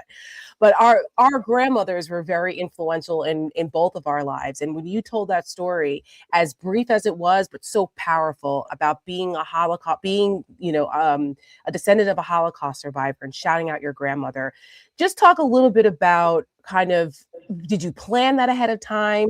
Is that something, an ethos that has motivated you? Just talk a little bit about that moment. Yeah, a lot of people ask if that was planned. I mean, of course, it's a story that I've always carried with me. Of course, it's something that I love to tell and I love to share. I'm so proud. But it wasn't exactly planned. And I couldn't believe they didn't give me the music because I think I went over time. But yeah, I mean, really, when I just started talking about, you know, wanting to dedicate that to the strength of a woman, she was the strongest woman I knew. So that's just where it came from. My only regret is that I looked like Alice from the Brady Bunch during the whole thing. Like, I don't know what I was doing with that hair. And I don't know what was happening, but it happened, and there we are. Oh, well, first of all, you looked gorgeous. And that purple, it was like a pomegranate purple, looked beautiful on you. So, you know, but I get it. We're always our own worst critics, but you know, you look stunning. I think what they didn't give you the hook because they were also stewing on the fact that you were talking about having no drawers on and what to do with the chair. Yeah, I think they had their finger over the censor button, and that story caught them by surprise. So right. You want to talk about going from one extreme to the other, right? Hilarity to like really serious, empowering messaging about being a Holocaust survivor and stepping out of line. And that speech spoke to me so much because many, many, many years ago, when I was still trying to make my way in politics as a woman and a woman of color, you know, people, they like to kind of patronize you, or, you know, try to, it's a very interesting dynamic. And I was very frustrated because I really wanted to work in the George W. Bush administration. Forgive me, this was a long time ago. I still kind of like George W. I was a Republican back then, but I was sane. But I really wanted to work for the president. And I kept getting a lot of doors closed because people were saying that I was too much. I was a bomb thrower. And it was very discouraging for me at the time because I'm like, I'm just speaking truth and I'm just trying to do the work. I didn't have an agenda. I didn't want to be, you know, a lot of people get into politics for the wrong reasons. I just wanted to serve and do the right thing. And someone said to me, Tara, you need to stop standing in a line you're supposed to be in front of. And that never left me. It was, you are not like everyone else. You're a leader. So act like it. And that kind of snapped me back in. So when you talked about stepping out of line, that it really hit me in the feels, even every time I watch it. Yeah, but it's important to point out there's very different ways you can step out of line. You don't have to be screaming into social media. You don't have to jeopardize things in your life you're worried about. There are very quiet ways that you can make a difference, you know, whether you can afford to donate, like if you can donate to Seneca Project tonight, or if you could have all hands on deck and volunteer in different ways. There are so many ways. And something you just said made me think, you know, that my speech went from hilarity to a very real moment. And that's kind of what I hope to do to help push this cause forward. You know, you tell some jokes and then you slip in something very important and a really important message. And my show that I'm touring with called Thirsty, I try to do that too. It's about me, it's about my family, but you can't talk about yourself without talking about the right to abortion. I can't talk about raising 2 kids and how hard it is without talking about the fact that my daughter is going to possibly live in a world with fewer rights than I had. So you have to kind of have them cross over. And I also think, I know that Seneca Project is about galvanizing women, but I think it's really important too to reach young men. Yes. We talked about this a little earlier. I have a 17-year-old son who I watched walk a tightrope, not about to be sucked into the Andrew Tate world, but he was an audience and he was someone trying to figure out what's right, what's not, what is this conversation, what is this dialogue? And it's so dangerous. It's so precarious. And we have to have something out there that's just as loud, because it's not just a attention battle, it's a decibel battle. It's content, it's creativity, and decibel, how loud people can scream. So yes, for it. Yes, no, and that's why we get along, and we're simpatico in that, because we're unapologetically who we are. And you can't waver in this moment. There's no lukewarm anything. You need to be, because the other side, they have no qualms doing what they do. We have to meet that energy and never let anybody else tell us otherwise, which is why it's important. It was important in our promo video that the line was included that we don't ask permission here at the Seneca Project. We do what we think is right. We don't answer to anyone else. We're not beholden to anyone but our convictions, our principles, and the idea of making America a more perfect union, and not letting those bastards define what patriotism is, or what it is to be America, to be an American, or what it means to have the American dream, or what it means to be a woman in this country, and try to take our rights away. Like, no, sorry, that's like not negotiable. I feel like, mothers used to focus on their kids getting into the right schools and college applications, and now it's a fight. I need to raise my daughter to be a fighter, and I need to raise my son to be someone anyone would possibly want to date. Right. It's like I don't have children, right? But I look at people and I look at kind of, all of my friends and their kids are like my kids. I'm like the world's like favorite auntie, right? So I'll be an auntie to all the kids. And looking at your son, and even Jojo, who's going to come back in a little bit, Jojo has a 16, 17-year-old son, similar to yours, who they're being pulled in by this manosphere ilk that is really like, I'm like, what is this? My husband and I watched that Netflix documentary about the manosphere, horrified. My husband was like, oh my God. And I mean, I knew it was bad. We see it from how they attack women, but like the way they go after that cohort, the teenage boys, and the way that their attitudes are changing toward women. I'm like, oh my God. But you said something really cute in an email to me about your son. You didn't call him woke. You used another term for it. I had it and I just lost it. But it was something like he's enthusiastically awake or something like that, or for women, which I thought is that's so important. It's why I started off the program with our male allies, right? Because we need them on our side also. And they are reachable because they have daughters. And then they look at their sons. Jim has a son. And they're like, oh my gosh, we can't let them fall down that rabbit hole either. So it's we're all in this together.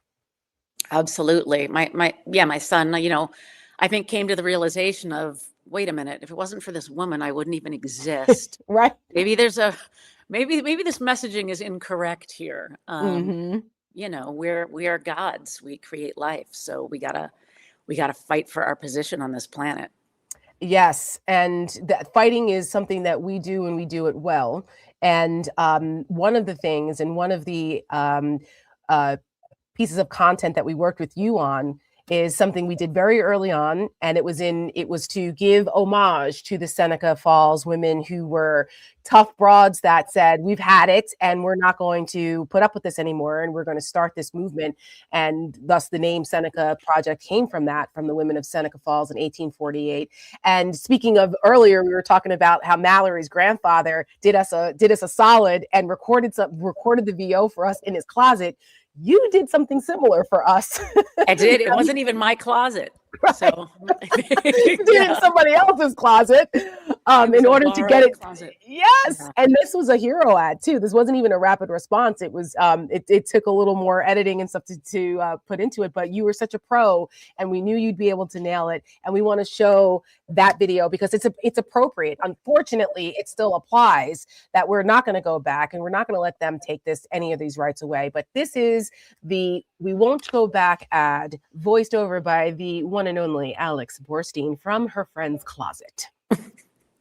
In July 1848, courageous women came together in Seneca Falls, New York to start a movement. They dared to fight against treatment as second-class citizens.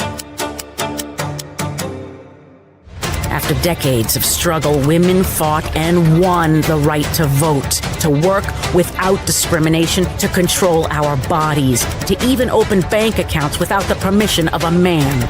Each one was a triumph against those who believed we didn't deserve them. Well, today, those hard-fought victories are under attack.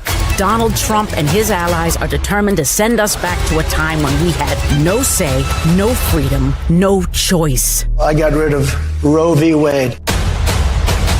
Do we want a future where our daughters have fewer rights than our grandmothers? Where their bodies are state property? Their voices silenced? Their opportunities erased? We say hell no. We won't go back.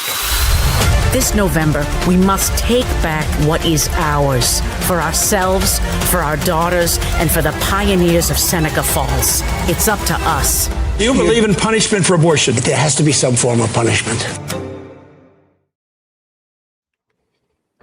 Again, it still slaps. It still slaps. When you watch that now, Alex, what do you feel? What do you think about in the moment that we're in and you watch that now? Well, first, I recognize that, I was probably in between scenes on Maisel, so she really sounds a lot like Susie Meyerson. Which we love. That's who you won that's the role you won the Emmy. Two. Did you win 1 or 2 for that role? I won 2 for that. Yes. So deserved. Such a great show. Thank you. I mean, it's tragic that we're still fighting the same fights. It's tragic that we're still, and it feels like such an uphill battle. But it also just fires me up. I mean, it just lights a ball of fire in my stomach and it makes me angry. It also makes me excited. I have this hope that what we're seeing from these men, from Donald Trump, the Project 2025 people, what we're seeing is this last gasp of a generation that is drowning. It's the splashing of a dying breed and a dying generation. And it's noisy and it's loud. And I just can't wait for it to calmly go down below the surface so this next generation of sane human beings can take over and sail into the sunset. Yes, I often say we need to win and win big so that we can vanquish them to the ash heap of history where they belong. That is not as eloquent as yours, but that's what this is about. Like, we have to win. It's not just a matter of winning a little bit, because we saw we won a little bit before and things were too close. You look at what happened in Hungary recently. They vanquished Viktor Orban and his people so that they could actually make a difference. I'm also a Hungarian citizen, so very, very proud. Are you? Oh, I see. Yeah. We learned something new. Breaking news. I did not know that. Yes. Yeah, I just can't wait. It's like, I'm not a fitness girl. I don't have a good regiment. I eat garbage. I had Doritos. The only reason I'm tempted to try to live a healthier life is to live long enough to see this generation undo itself. That's all I want. Yes, and Alex also doesn't drink water. And she tells often very funny stories about drinking water is overrated, thus the name, one of the double entendres of her show. Yes. Yeah. I don't believe in this beverage society that you all are happily living. Enough with the beverages. Oh my gosh. So Alex, we want to be respectful of your time because you're a busy gal, but there's a couple folks here in the chat that want to ask some questions of you, if you don't mind. Okay. All right. So one of the questions, this is from Dana Cottingham. She wants to know what you think of Scott Jennings. Oh, so sexy. I mean, come on. What's the only answer could be vile. I try not to think about Scott Jennings, but I'm happy that we have people like Tara to handle the lion tamer, as it were, turning them into meowing kittens. Oh God, listen. I have a sign in the back here that says "Relax, let the Jersey girl handle it." Sometimes my approach with Scott Jennings and on these panels with these MAGA guys, like I knew them before, so that's why they fear me. You know, that clip in where you see him just like sigh in exasperation, it's because he knows he can't get that bullshit by me, because I'm going to call you out. I knew you before. This is all an act, and I know that you're putting this on because you're getting paid lots of money to do it. You think this is giving you more attention and than you ever, and relevance than you ever had in your life, and you're willing to sell your soul to do it. And I'm willing to call you out for being that person who is a hypocrite, who, you know, said this and that before, but now you're saying this now, and then you think that your antics are going to get me. Get the fuck out of here. So, you know, I don't want to do that, but if I have to, I will. And that's kind of how I end up in those situations, because it's about honesty. It's about keeping them honest. 100%. That's what it's about for me. Some people just want to win the argument. I don't care. I just want them to be honest with it.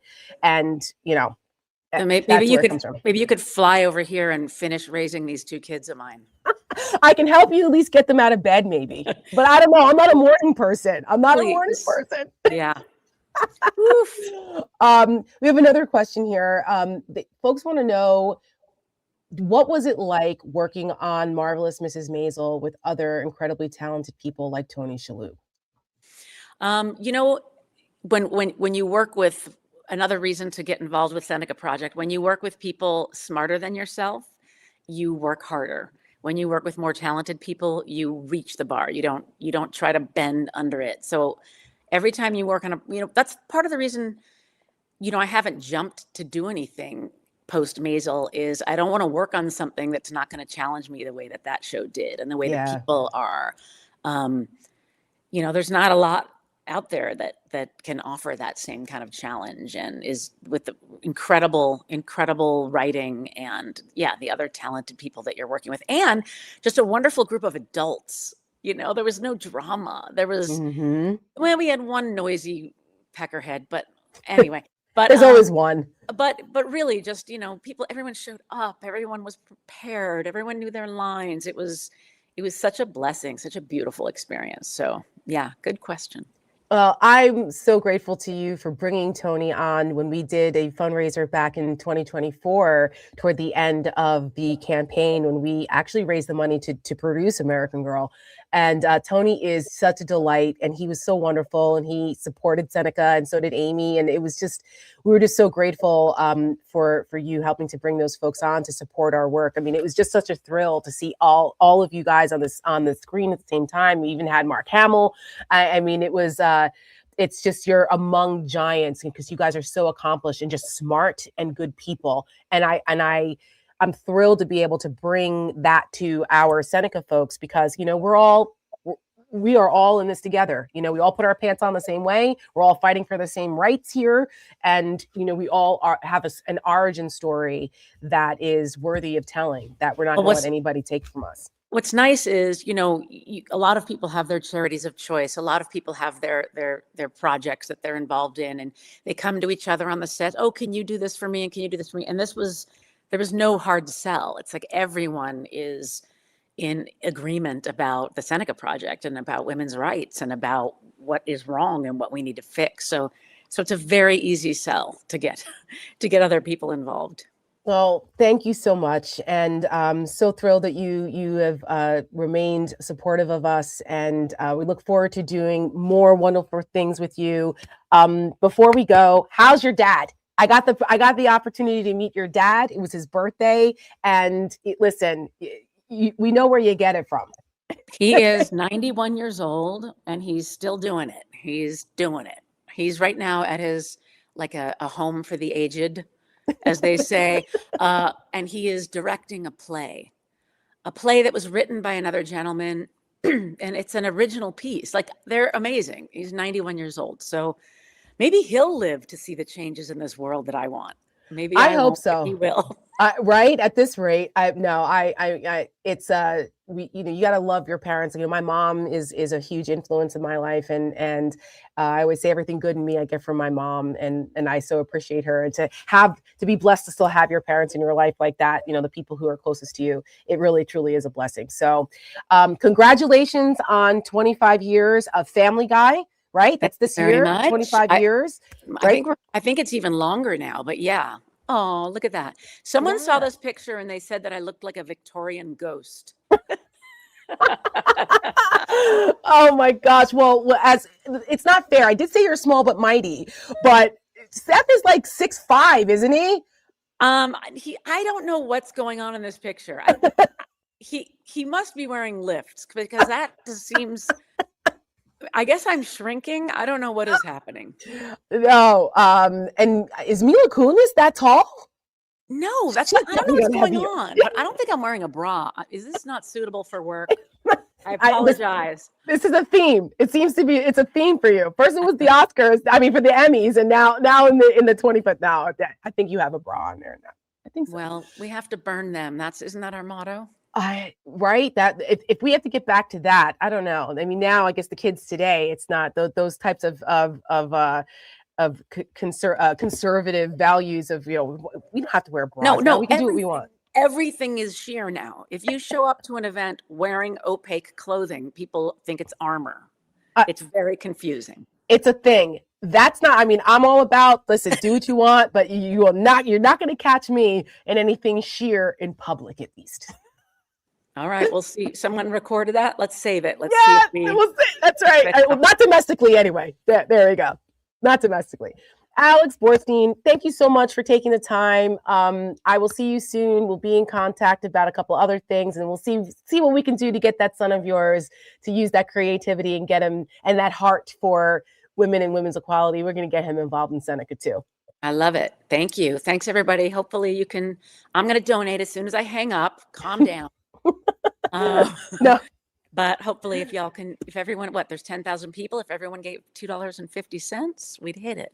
Yeah. We're up to almost 14,000 people at this point. We're up to 13,000 people watching. They can still give $2.50. Let's do it. Come on. Let's through that goal. The more the merrier here. Anyway. Alex, bless you. See you soon, my friend. Keep up the great work. We all love you. Alex Borstein, the one and only. Bye. She is a force, an absolute force, and brilliant.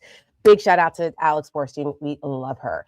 All right, you guys. Thank you so much. The numbers keep going up here. Continue. Thank you for those who are donating.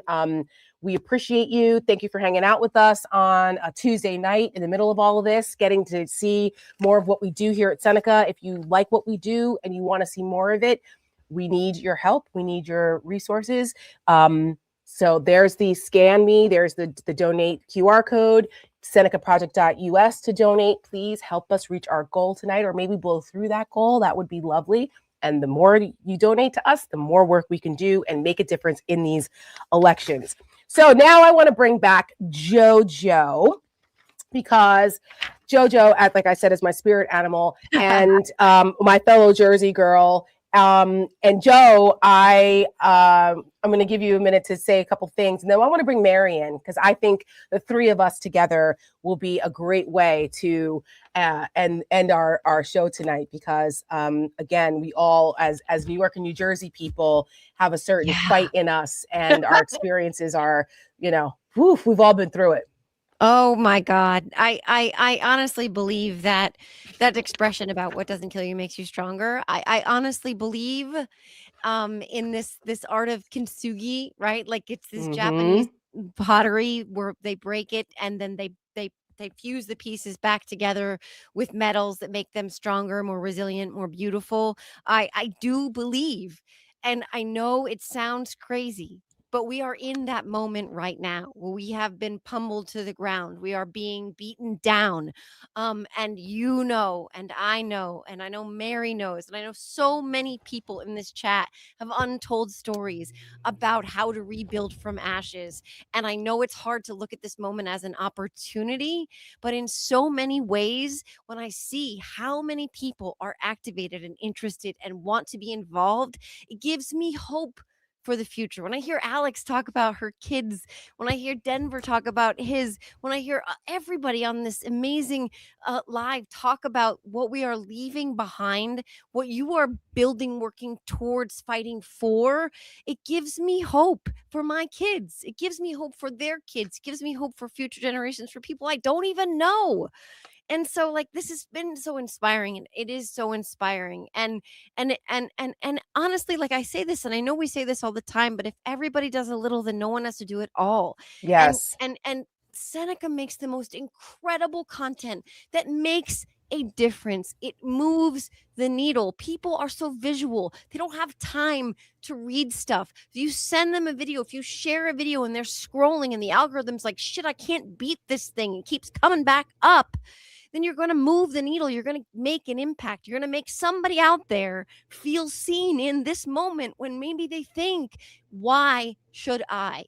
And it's like, it's so important. And like what you do is so important. I get very emotional about it because I don't want anybody to think that we should give up because we have all of these opportunities. And we're asking for 25,000 as our goal tonight. That's nothing. A lot of those guys who I love out there, who you see in your algorithm, in your feeds every day, they're doing good work, but there's room for all of us because we can't leave one voter left out. We can't leave one person feeling homeless and unseen. And maybe some of those voices don't reach them. And maybe this one does. Maybe this tapestry of voices does. We have to reach them all. And this doesn't do it by itself. It's time, it's energy, it's talent, it's work. Those things require dollars, not a lot. $5, $10, once a month. Like, I don't want to get Sally Struthers on you guys, but she was also doing important work. But it makes a difference, and we don't have to do it all if we all just do a little bit. Thank you for that. And, you wear your heart on your sleeve, and we all do in our own ways. And I've always appreciated you for that. And it was so important that we included you, and having you in our corner here. It has really lifted me up and lifted us up here at Seneca. And, you often say that you need to have people that fill your cup. Yeah. And you're one of those people, Joe, and I'm grateful to you for that. You made me cry. Oh, well, you know who else I'm grateful to for that is the one and only Mary Trump, because she's another one of those people who has been incredibly supportive of us from day one.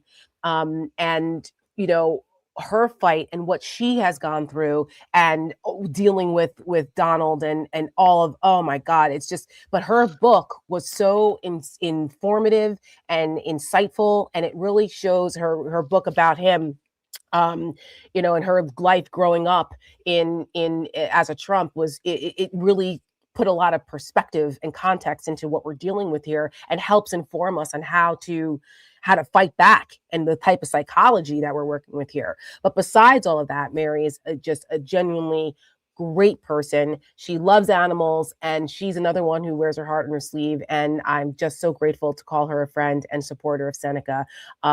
Let's bring in Mary Trump. I would love to, but I think Mary might have stepped away. So as soon as she's back, okay. I'll let you know. I'll give you a text. No worries. I know for the both of us for the moment. I know we went over a little bit. We went over a little bit, but that's okay. She'll be back in a couple minutes. But you know what, Joe? In the meantime, I think this is a good time for us to show one of our other videos here that is an example of kind of what we do when it comes to rapid response. Oh, you know what? Mal, do we have hope? Let's show hope. We said earlier in the show that we would show hope.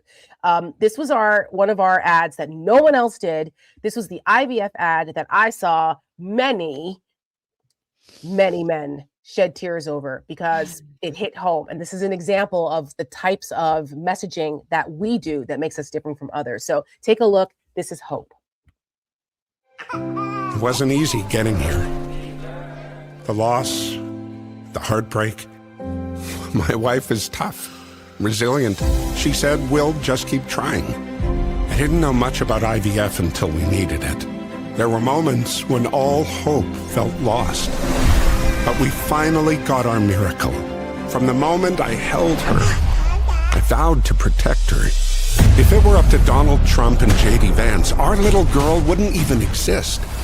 They don't care about the joys, the sacrifices. They only care about their control over our lives and her future. Who the hell are they to tell us how or when we become moms and dads? We know what's best for our families. It's time to stand together, not with any party, but as parents. Kamala Harris and Tim Walz get that. That's why this fall, I'm voting for her. I'm voting for hope.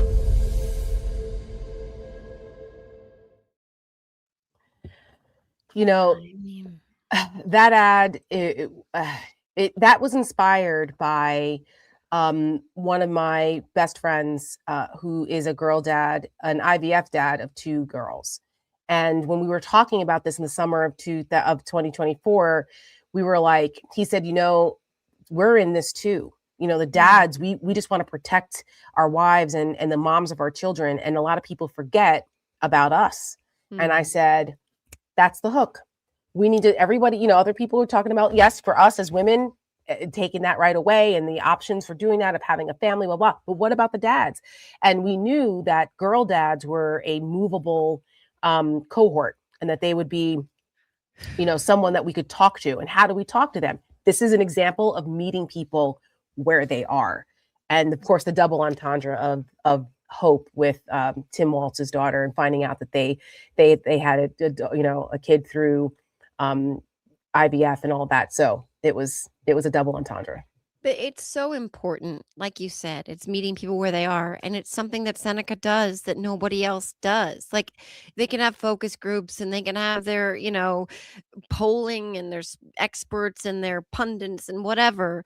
But like real life lived experiences, like perspectives that you bring to the table that represent people who are really out there, really going through it in these niche ways. And yet it resonates with so many people who are otherwise feeling unseen. And that's a real special talent that Seneca has, that makes it invaluable, again, because people disengage with that which does not resonate with them. When they feel like they're being talked at and not having a conversation with, they don't want to be a part of that conversation. And I think, you know, unfortunately, a lot of people had to walk through this again, and we didn't heed the warnings, and didn't necessarily feel like, you know, what we were saying was going to happen was actually going to happen, but they're walking through it now. And so it makes the content that much more imperative to meet people where they are right now, when right now what they are feeling is, oh my God, this is awful. This is not what I voted for. They can forget what we warned them about. That's fine. I'm okay with that for everybody other than Tucker Carlson, who can fuck all the way off on one of his fish sticks. I don't care. Amen to that. For a lot of folks who had amnesia and are now going through it, we got to meet them there and recognize where they are, where the farmers are, where the electricians are, where the miners are, where the everyday Americans are that are walking through this reality and they're feeling alone. That's what Seneca does in a very specific and powerful and shareable way that nothing I could ever tweet, nothing I could ever post, nothing I could ever write will meet them in that same place. They have to see it, then they want to share it, and then other people feel moved by it, feel seen by it, they feel activated by it. They want to make the change that we all seek, and that's the way through. You sell yourself short, though, Joe. I thank you so much for that. But you are a wordsmith, and you are whip smart, and you're so witty, and you have impact also. We all do it in our own ways. And so, you know, don't ever think that you can't. Your impact is incredible in the way that you are able to word things, and you use humor, you know, to Alex's point earlier, like there's a way to bring, right? Way you bring it in, like that's how you get people. And it's like, That's why being in this fight with you and doing this and having you on our team, like I said, like we look at all of these folks and the people who are involved with us, like what we're like the Avengers, you know, we're like the Avengers here, and for democracy, and we all bring our own strengths to this, and that's what it's about, and that's why, you know, we're so grateful, and I think Mary's having some tech issues, so we'll see if we can get her. Hopefully we can. We'll give her a couple more minutes and see if she's able to get back with us, but if not, that's okay too, because like I said, Mary has been one of our biggest supporters, and she was with us from the very beginning. She's one of our advisors as well, and we're just so grateful for her. And one of the I'm going to show another ad that we did. This is another example. This was what we call an audience of one. I talked about this earlier. We did this for Indivisible. Our name wasn't on it, but we produced it with Atlas, where we went after Donald Trump right before No Kings, basically calling him weak. Well, this one is called Cheater. Love it. And what we did was we put this together. It's a quick 30-second, and we played it at Bedminster to get his attention. And we played it on the Golf Channel. In my neighborhood. That's right. That's not far from you out there in Jersey, Joe. But that's what we know, that they keep. We know that they keep the Golf Channel on all day at Bedminster and Mar-a-Lago. So you have to think outside the box. So this is Cheater, and this is what we call an audience of one ad. Donald Trump is a cheater. He cheats. He cheats at golf. He cheats like a mafia accountant. He cheats on his wives. On every wife he ever had. He tries to cheat elections. 11,780 votes. He cheats working people. Small business people say they were stiff. He cheats his supporters. A scam to line his pockets. Guess who he's cheating next? Look in the mirror. It's you.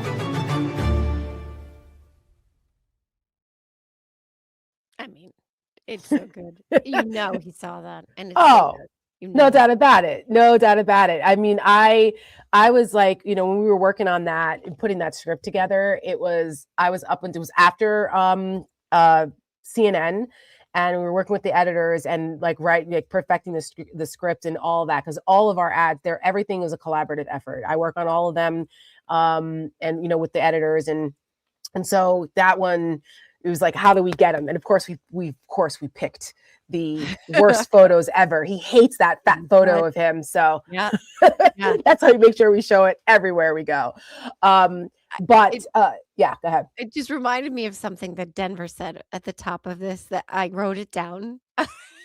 He's always good for a good one-liner. So good. Ideologically throat punch them. That's like, right? Like ideologically throat punching. Like we all I love the term throat punching, right? But like, we don't want to, you know, inspire violence. We're not violent people. We're pacifists. I don't want anybody like actually getting hurt, but ideologically throat punching, that's what that ad did.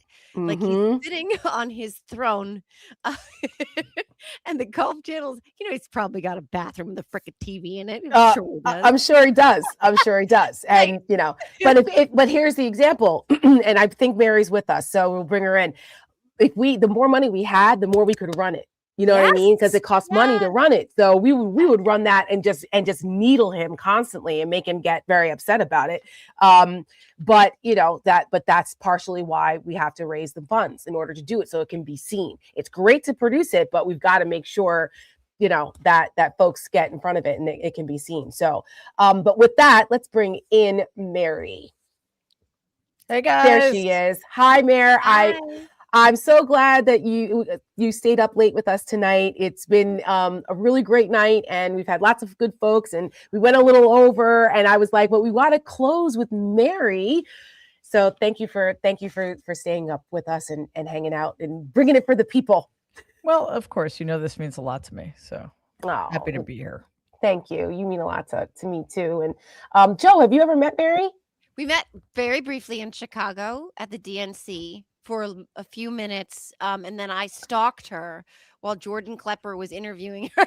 Daily Show, I literally stalked her, and a friend of mine texted me. He's like, "Are you in the background stalking Mary Trump on the Daily Show?" I'm like, "That's right, that's right, I am, and I have no shame in my game."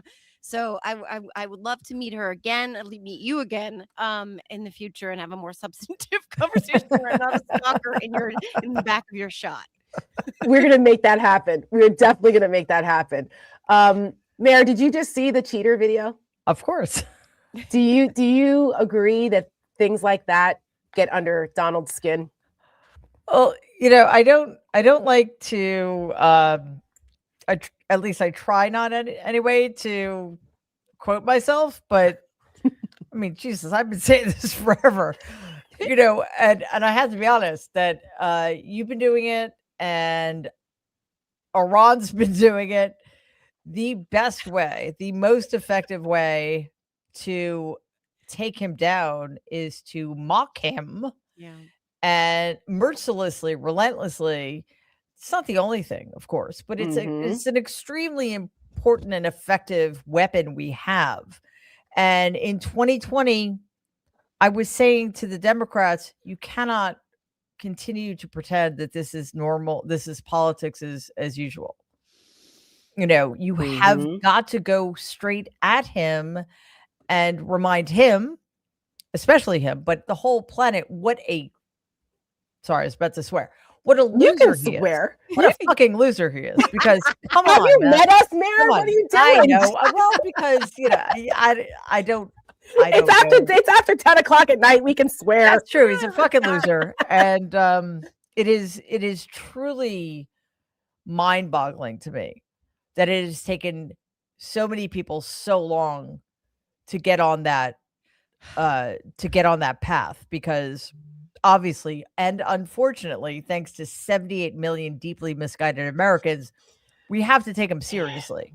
Yeah. But because of the damage he's doing to every institution, to every belief this country has ever had about itself, right? To every right we have, to our founding document, to our foundational ideas about who we are as a people, which is why organizations like Seneca are so vitally important right now.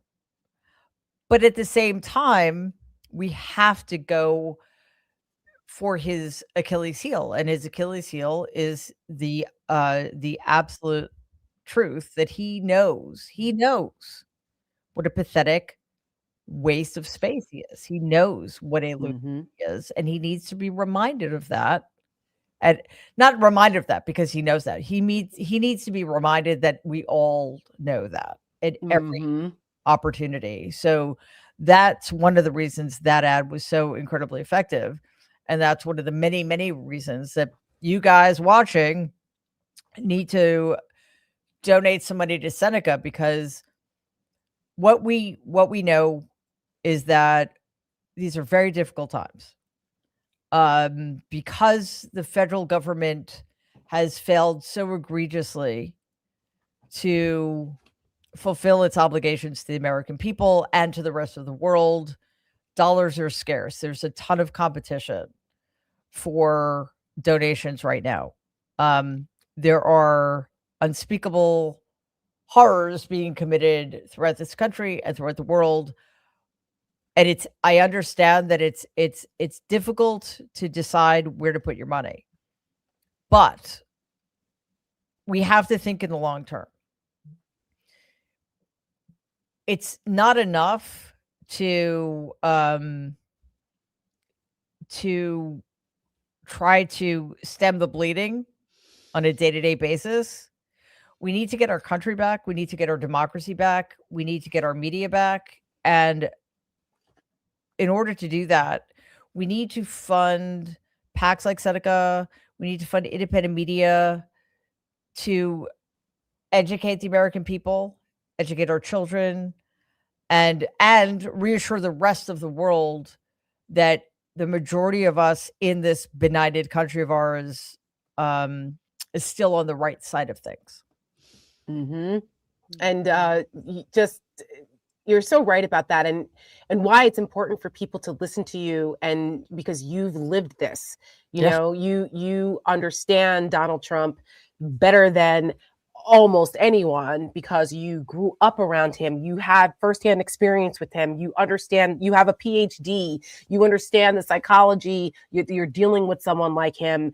And everyone needs to heed the warnings and listen. And like I said in your intro, in my intro for you, is that reading your book, like there were things that I kind of knew, or some other things you just kind of know by instinct and common sense. But then reading your book put it all in context. And it was really eye-opening for me and helped inform a lot of the ideas when it comes to trying to go after, when we do the audience of one type ads, going after him and mocking him, that, you know, it really comes from you. I mean, I think we ran that by you anyway, back when we did it. You'd be like, is this gonna, you know, and you're like, yeah, that's why we call him Donald. I'll never call him president. I'll never call him like, you know, no, he's Donald, and, you know, Donald Trump. And there's a reason we do that. Yep. Absolutely. Absolutely. And I was actually thinking about this the other day. Let's see. I've known Donald more than everybody on the planet except for 3 other people. So, not that that's a fun thing, obviously, but you know, I think I do. That does come with some credibility and some responsibility. Plus, again, as you mentioned, my professional training as a clinical psychologist. We need to understand who he is and who we are in relation to him, and what he is capable of doing to us, to humanity, to the planet. And again, that's why your ads are so important. Your work is so important because you get right at the heart of what we are facing. And again, this is not just, you know, it's not Democrat, Republican, and quite frankly, it's not even about democracy anymore. We're talking about an existential threat, and we're talking about what will be, hopefully, if there is a history that looks back upon this era, the most profound question we've ever faced, perhaps, which is, who are we? And your ads help us answer that question. Or I should say, your ads help us frame that question in the right way so that hopefully we can get to the right answer. Thank Oh you. my God. That's why we say, I know. I mean, that's why we say in a couple of our ads, like, America, what the hell are we doing? Yeah. You know, like, what the hell are we doing? My mom and I say this all the time. What the hell are we doing? Or Joe and I will say, what the fuck are we doing? Well, that but this that works for idea me. of reframing this as who we are versus who he is or who he wants to cast us to be is such a brilliant articulation of things, because it recasts us in this position of having the power, which is what absolutely he and they want to strip from us, right? And it's what makes the Seneca ads so uniquely adept at reaching people, because they do what Mary just identified, which I have never actually thought in my brain. I've often talked about who we are in this moment, but I've never really thought about recasting ourselves as the main character, as Alex was talking about, right? Like, to tie it all together. This is so important, and it makes so much sense to me as to why your ads hit me in a way when I see American Girl and I cry every time Liz Cheney talks about our daughters. It's because I know who I am, who I want us to be for my girl. And I'm not going to ugly cry again, but Mary, you just said something so simple and so profound, and it ties so importantly back to what the Seneca is doing and what everybody in this chat is here to accomplish, which is to put ourselves back in the driver's seat, because we, the people, are supposed to be the ones who are more powerful than those who are in power. Absolutely. Amen. Amen to that. You know, something my mom always said to me, and part of why I am the way I am is because she always said, remember who you are. Even in the darkest moments, even when things are tough or things are, I may second guess myself, or my mom would always say to me, remember who you are. And we as a country need to remember who we are and who we are aspiring to be.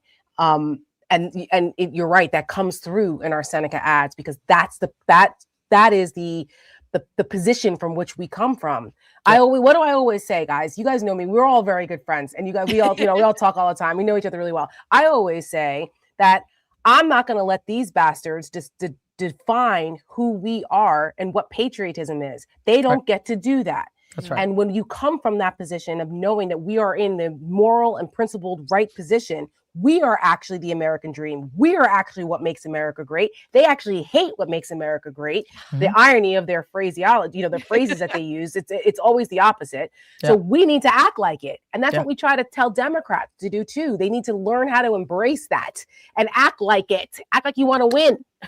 Well, also, I think we need to remind people that failing to do that is just another form of capitulation. Yes. Failing to claim our power, failing to claim our voice, failing to reclaim patriotism, which I confess is something that's hard for me, is a form of capitulation, because they don't represent anything this country aspirationally can stand for. That would be us. So again, that's why your ads, your PAC are so important. Thank you. Well, I wanted to show, speaking of that, while I have you, as we're getting ready to wrap up this incredible night, and we had almost 15,000 people watching us live, which is incredible, and we're grateful for that. We're still short of our goal, so hopefully folks will continue to donate. Every dollar matters. Let's go, 11,000 more. Yes, let's go, guys, come on. But this was an ad that I actually woke up in the morning when we were approaching the 1 year mark of this nightmare of living through a second Donald Trump presidency, and having to wake up every day knowing that we fucking warned you people. Like sometimes they're like, we warned you. This is what we told you was going to happen. Like, oh my God. But we were approaching the 1 year mark, and the idea of freedom, which is so important to everything that we do, right? This country was built on that. We've had inflection points in our history where there have been movements to try to squash freedom, and freedom has won when people come together and rally behind the idea of freedoms. And to think that those freedoms could be taken from us, or that we would lose that in this country, I'm like, no. So the song, My Country 'Tis of Thee, right? The end of that song is such a beautiful song, and the end of it is let freedom ring.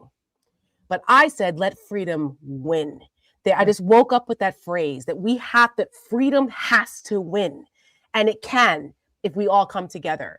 So here is another collaboration that we did with Atlas Creative, with Esther and Sherry and Chuck and the team. This is Let Freedom Win.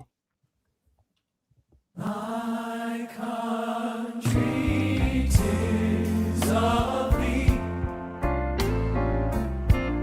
sweet land of liberty,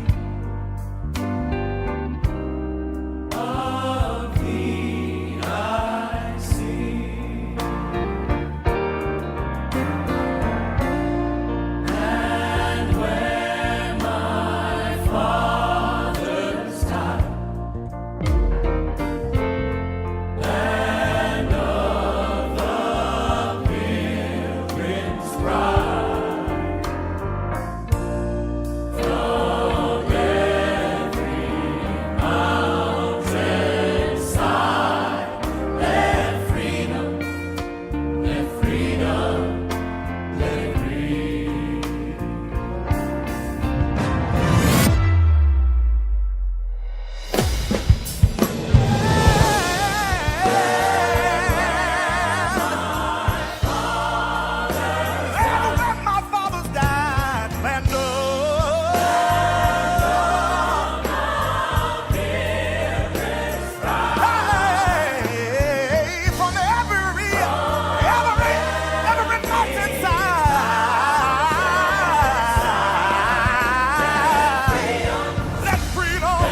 So good.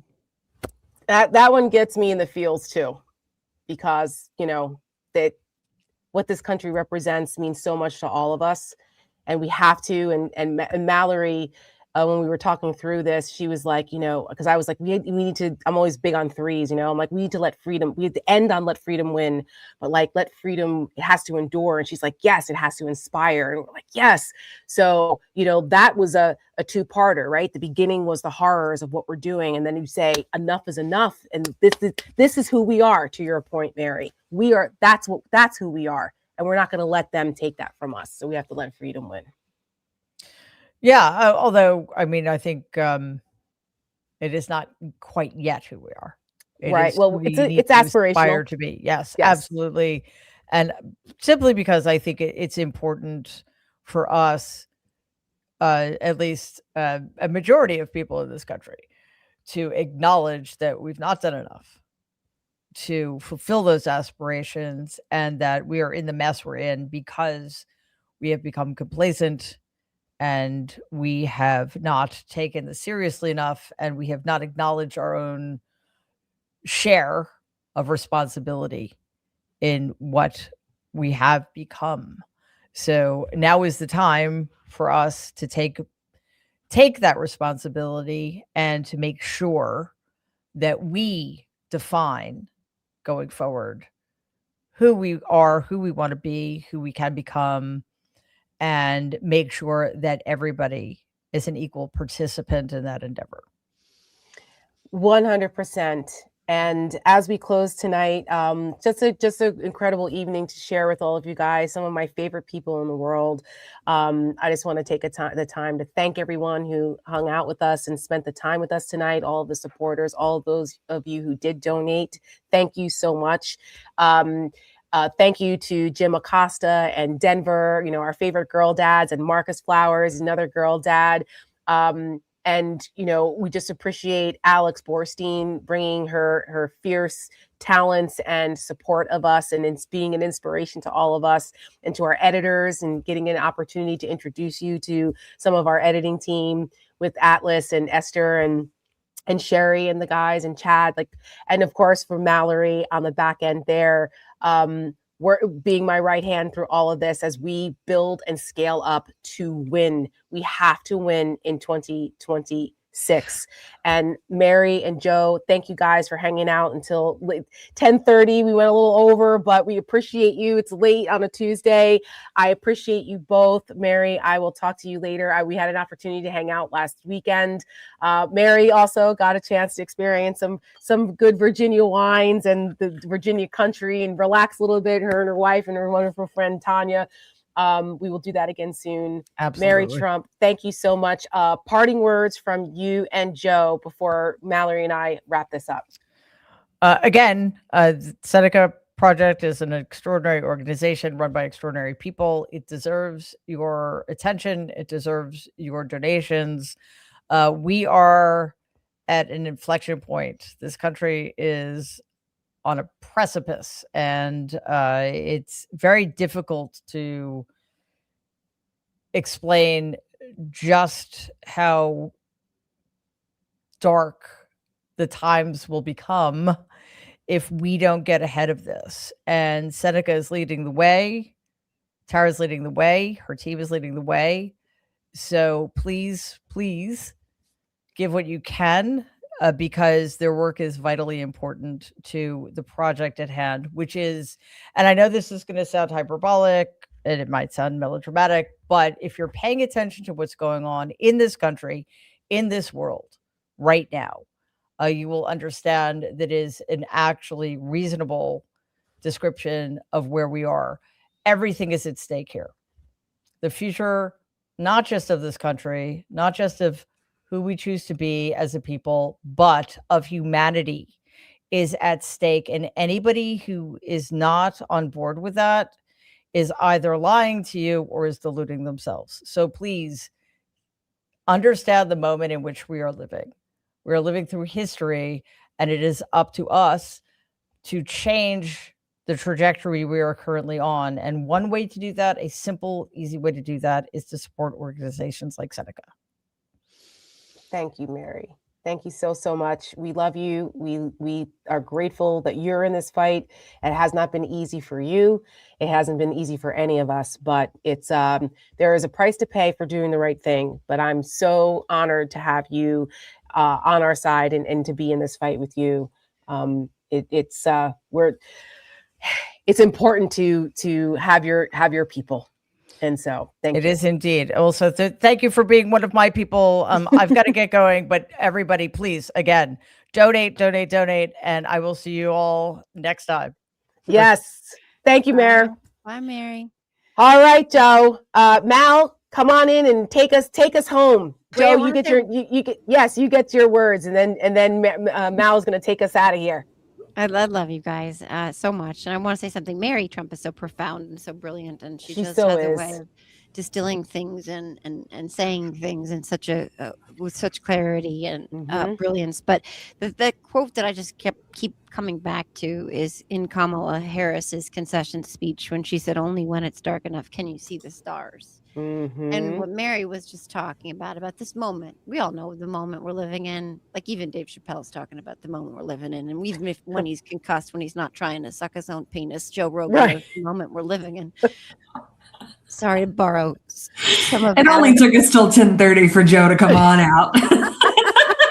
Here she is. Alex can talk about, crotch sweat and the Holocaust. I can mention self-flating and democracy, but for real, this is kind of like, it's true. It's so dark and it can feel so dispiriting, and it can feel so isolating, and it can feel so hopeless. And yet this night, this event, Seneca, your work, you are the stars out there in this bleak blackness that is shining and giving people a beacon, something to work towards, to move towards together, right? Like at the darkest moments of my entire life, I didn't walk through them alone. I couldn't. I had to have my friends. And I had to have people who I trusted, people who had my best interests in mind, people who were led by integrity, who were driven by what was right. And that's what Seneca's doing.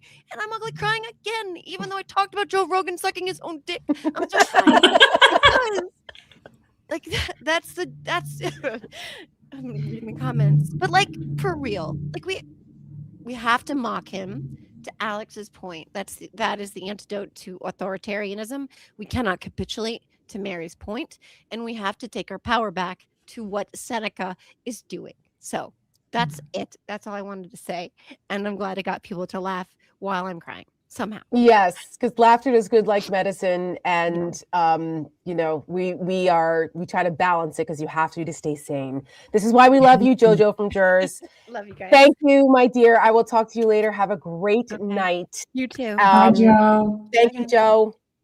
Everybody, please make sure you subscribe to JoJo's Substack if you want more of her and more of her amazing writing. Are you effing kidding me? On Substack, she's amazing. And make sure you guys follow and subscribe to the Siren. They do great work there. So I'm lucky. We're like so grateful to be a part of the Siren as well. Yeah, so good to be a part of the Siren. And I've said this before, and I'll say it again. Joe is just, I think we're all girls, right? Like the concept that Seneca has brought together so many people who, I'll say it again, are in this for the right reasons. Joe built this incredible platform by saying outlandish and crazy shit. And now she uses that platform to uplift other people and to provide, the resources or whatever it might be. And she's brought our podcast Pretty Furious into the Siren, and she's always there. The answer is always yes. And the answer is always, how can I help? And that is just you just can't ask for a better friend and a better person, That's true. And she built it all from scratch. She was a single mom, divorced mom, came from a really horrible situation. And she said enough is enough and didn't let her circumstances make her a victim. And look what she's built. And so I'm so proud of her. And she's an inspiration to us all. And I'm proud to call her a friend. So we love JoJo. Same to you though, right? Like, so many of us come from differing backgrounds and differing situations and things that I think would tear most people apart, if not tear them down. And I think that's that's why we get along. That's why the Seneca Project is women, American girls who never back down. Yes. Because I tell you what, you'll have to get me out of here kicking and screaming before I'll quit. That's for sure. That's for sure. And that's what's brought us all together. And that's our through line. And that's why, and for those who wonder why we say American girls never back down, that was our Webby Award winning speech. You're only allowed to say 5 words. And that's our speech. We also have hats that say that, American girls never back down. We have cool Seneca merch. So if you go to our website, you can also buy our cool Seneca merch over there. If you're a cat lady, I have my cat necklace on that my mom bought me. I know people are asking in the chat, can they see Rafi? Rafi is dying to come into the studio in my house right now, except that Rafi is such a snuggle bug that what will happen is he would jump up on here and roll his 12-pound big butt all over the place and knock something over. And I was like, I cannot risk it tonight, but I promise I will have more Rafi appearances on the stakes and things like that, where if the set comes crashing down, it'll be fine. But he's a sweetheart. But yes, we are proud cat ladies. We vote. We have all kinds of cool merch over there. Shout out to the cat ladies out there. Yeah, we had some people talking about the merch in the chat earlier tonight. So Good, definitely check that out. Let's do one last check, see where we're at. Fundraising totals for today. We are at $11,441. So we're almost halfway there. We'll give folks for the end of the week to help us hit our $25,000 goal. Yes. And we're going to close it out tonight with this incredible video that our friends at Atlas that you met earlier made in an effort to help us spread the word. So this video is not online yet. You all are the first people that are seeing it. So make us a promise right now in the chat. Say, yes, I will. Tomorrow morning, the first thing you're going to do is find a Seneca channel, whether it's Facebook, X, Blue Sky, Threads, Instagram, TikTok. We're everywhere. You're going to find a Seneca channel and you're going to share our fundraising video tomorrow. You're making that promise in the chat. I see yay. Yes, I will. All right. You're all being held to it. Thank you so much for joining us tonight. Thank you for helping us reach our fundraising goals. Continue to spread the word, spread the message about the Seneca Project. Make sure that people know that we're the ones who are leading this fight. Because why, Tara? Because American girls never back down. Thank you, everyone.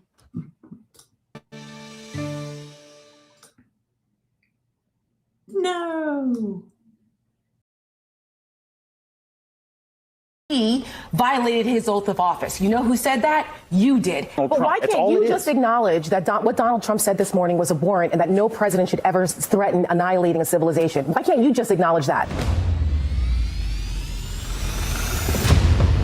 I'm Tara Setmayer, co-founder and CEO of the Seneca Project. We're an award-winning, women-led, pro-democracy organization building this movement from the ground up. And we don't ask permission. Kudos to the ladies at the Seneca Project. That is A+. In 2026, everything is on the line. We have to confront the corruption, the chaos, the cruelty, and we must demand accountability for all of it. Enough is enough. Play the clip. The Seneca Project. I'm incredibly proud of you guys. You won a Webby Award. We have to be very plain in the way in which we explain what's happening. My country doesn't care about me. Wow. Thank you for letting us debut that ad. It does not disappoint. They're doing a lot of stuff that the American people don't like, so they have to rig it. They are doing the best political content out there, and I would pay for that video alone. Wow. Can you make ads for me? What you're doing at the Seneca Project is, I think, so incredibly needed. So thank you, and I'm thrilled to be a part of it. We stepped up because we're fighters. We inform, we inspire, we galvanize, and we tell it like it is. He's giving a State of the Union address. He should be in handcuffs. He should be behind bars. He's the biggest racist we've ever seen, the biggest sexist we've ever seen, the biggest xenophobe we've ever seen. That's what the Seneca Project does. That's what makes us different. We're facing unprecedented attacks against our freedoms. We help voters, especially women, understand what's at stake. I got rid of Roe v. Wade. Will women have the right to vote tomorrow if you wave that magic Christian wand? No. This is insane. We must rise up and vote the bad actors out and win. The other side, they're well organized and they're well funded, and they never stop. So never forget, the most committed wins. That has to be us. So let's be honest. No one is coming to save us but us. We are stronger together. And at the Seneca Project, we stand in the breach when others are too afraid to fight back. Because American girls never back down. We're all in this together. So if you feel the same, please support our work and join us.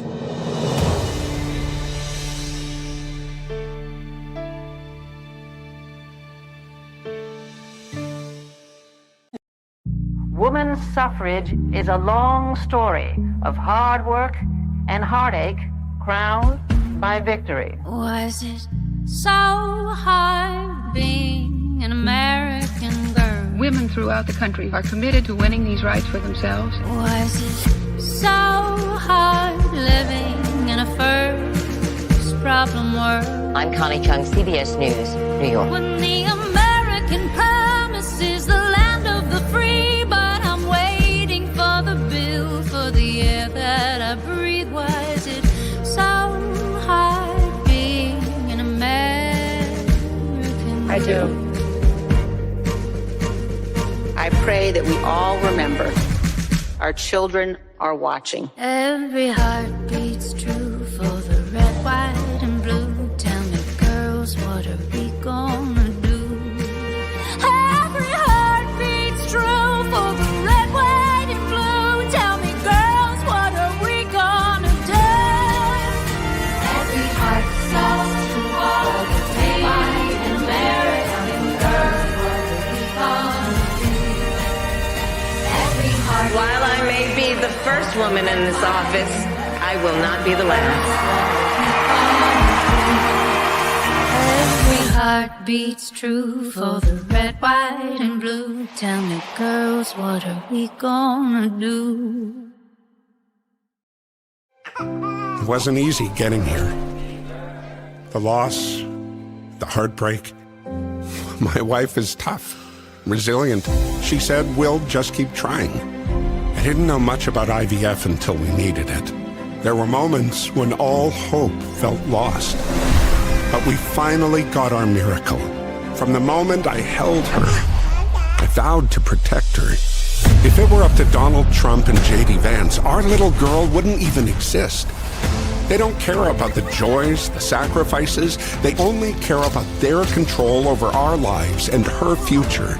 Who the hell are they to tell us how or when we become moms and dads? We know what's best for our families. It's time to stand together, not with any party, but as parents. Kamala Harris and Tim Walz get that. That's why this fall, I'm voting for her. I'm voting for hope. In July 1848, courageous women came together in Seneca Falls, New York to start a movement. They dared to fight against treatment as second-class citizens.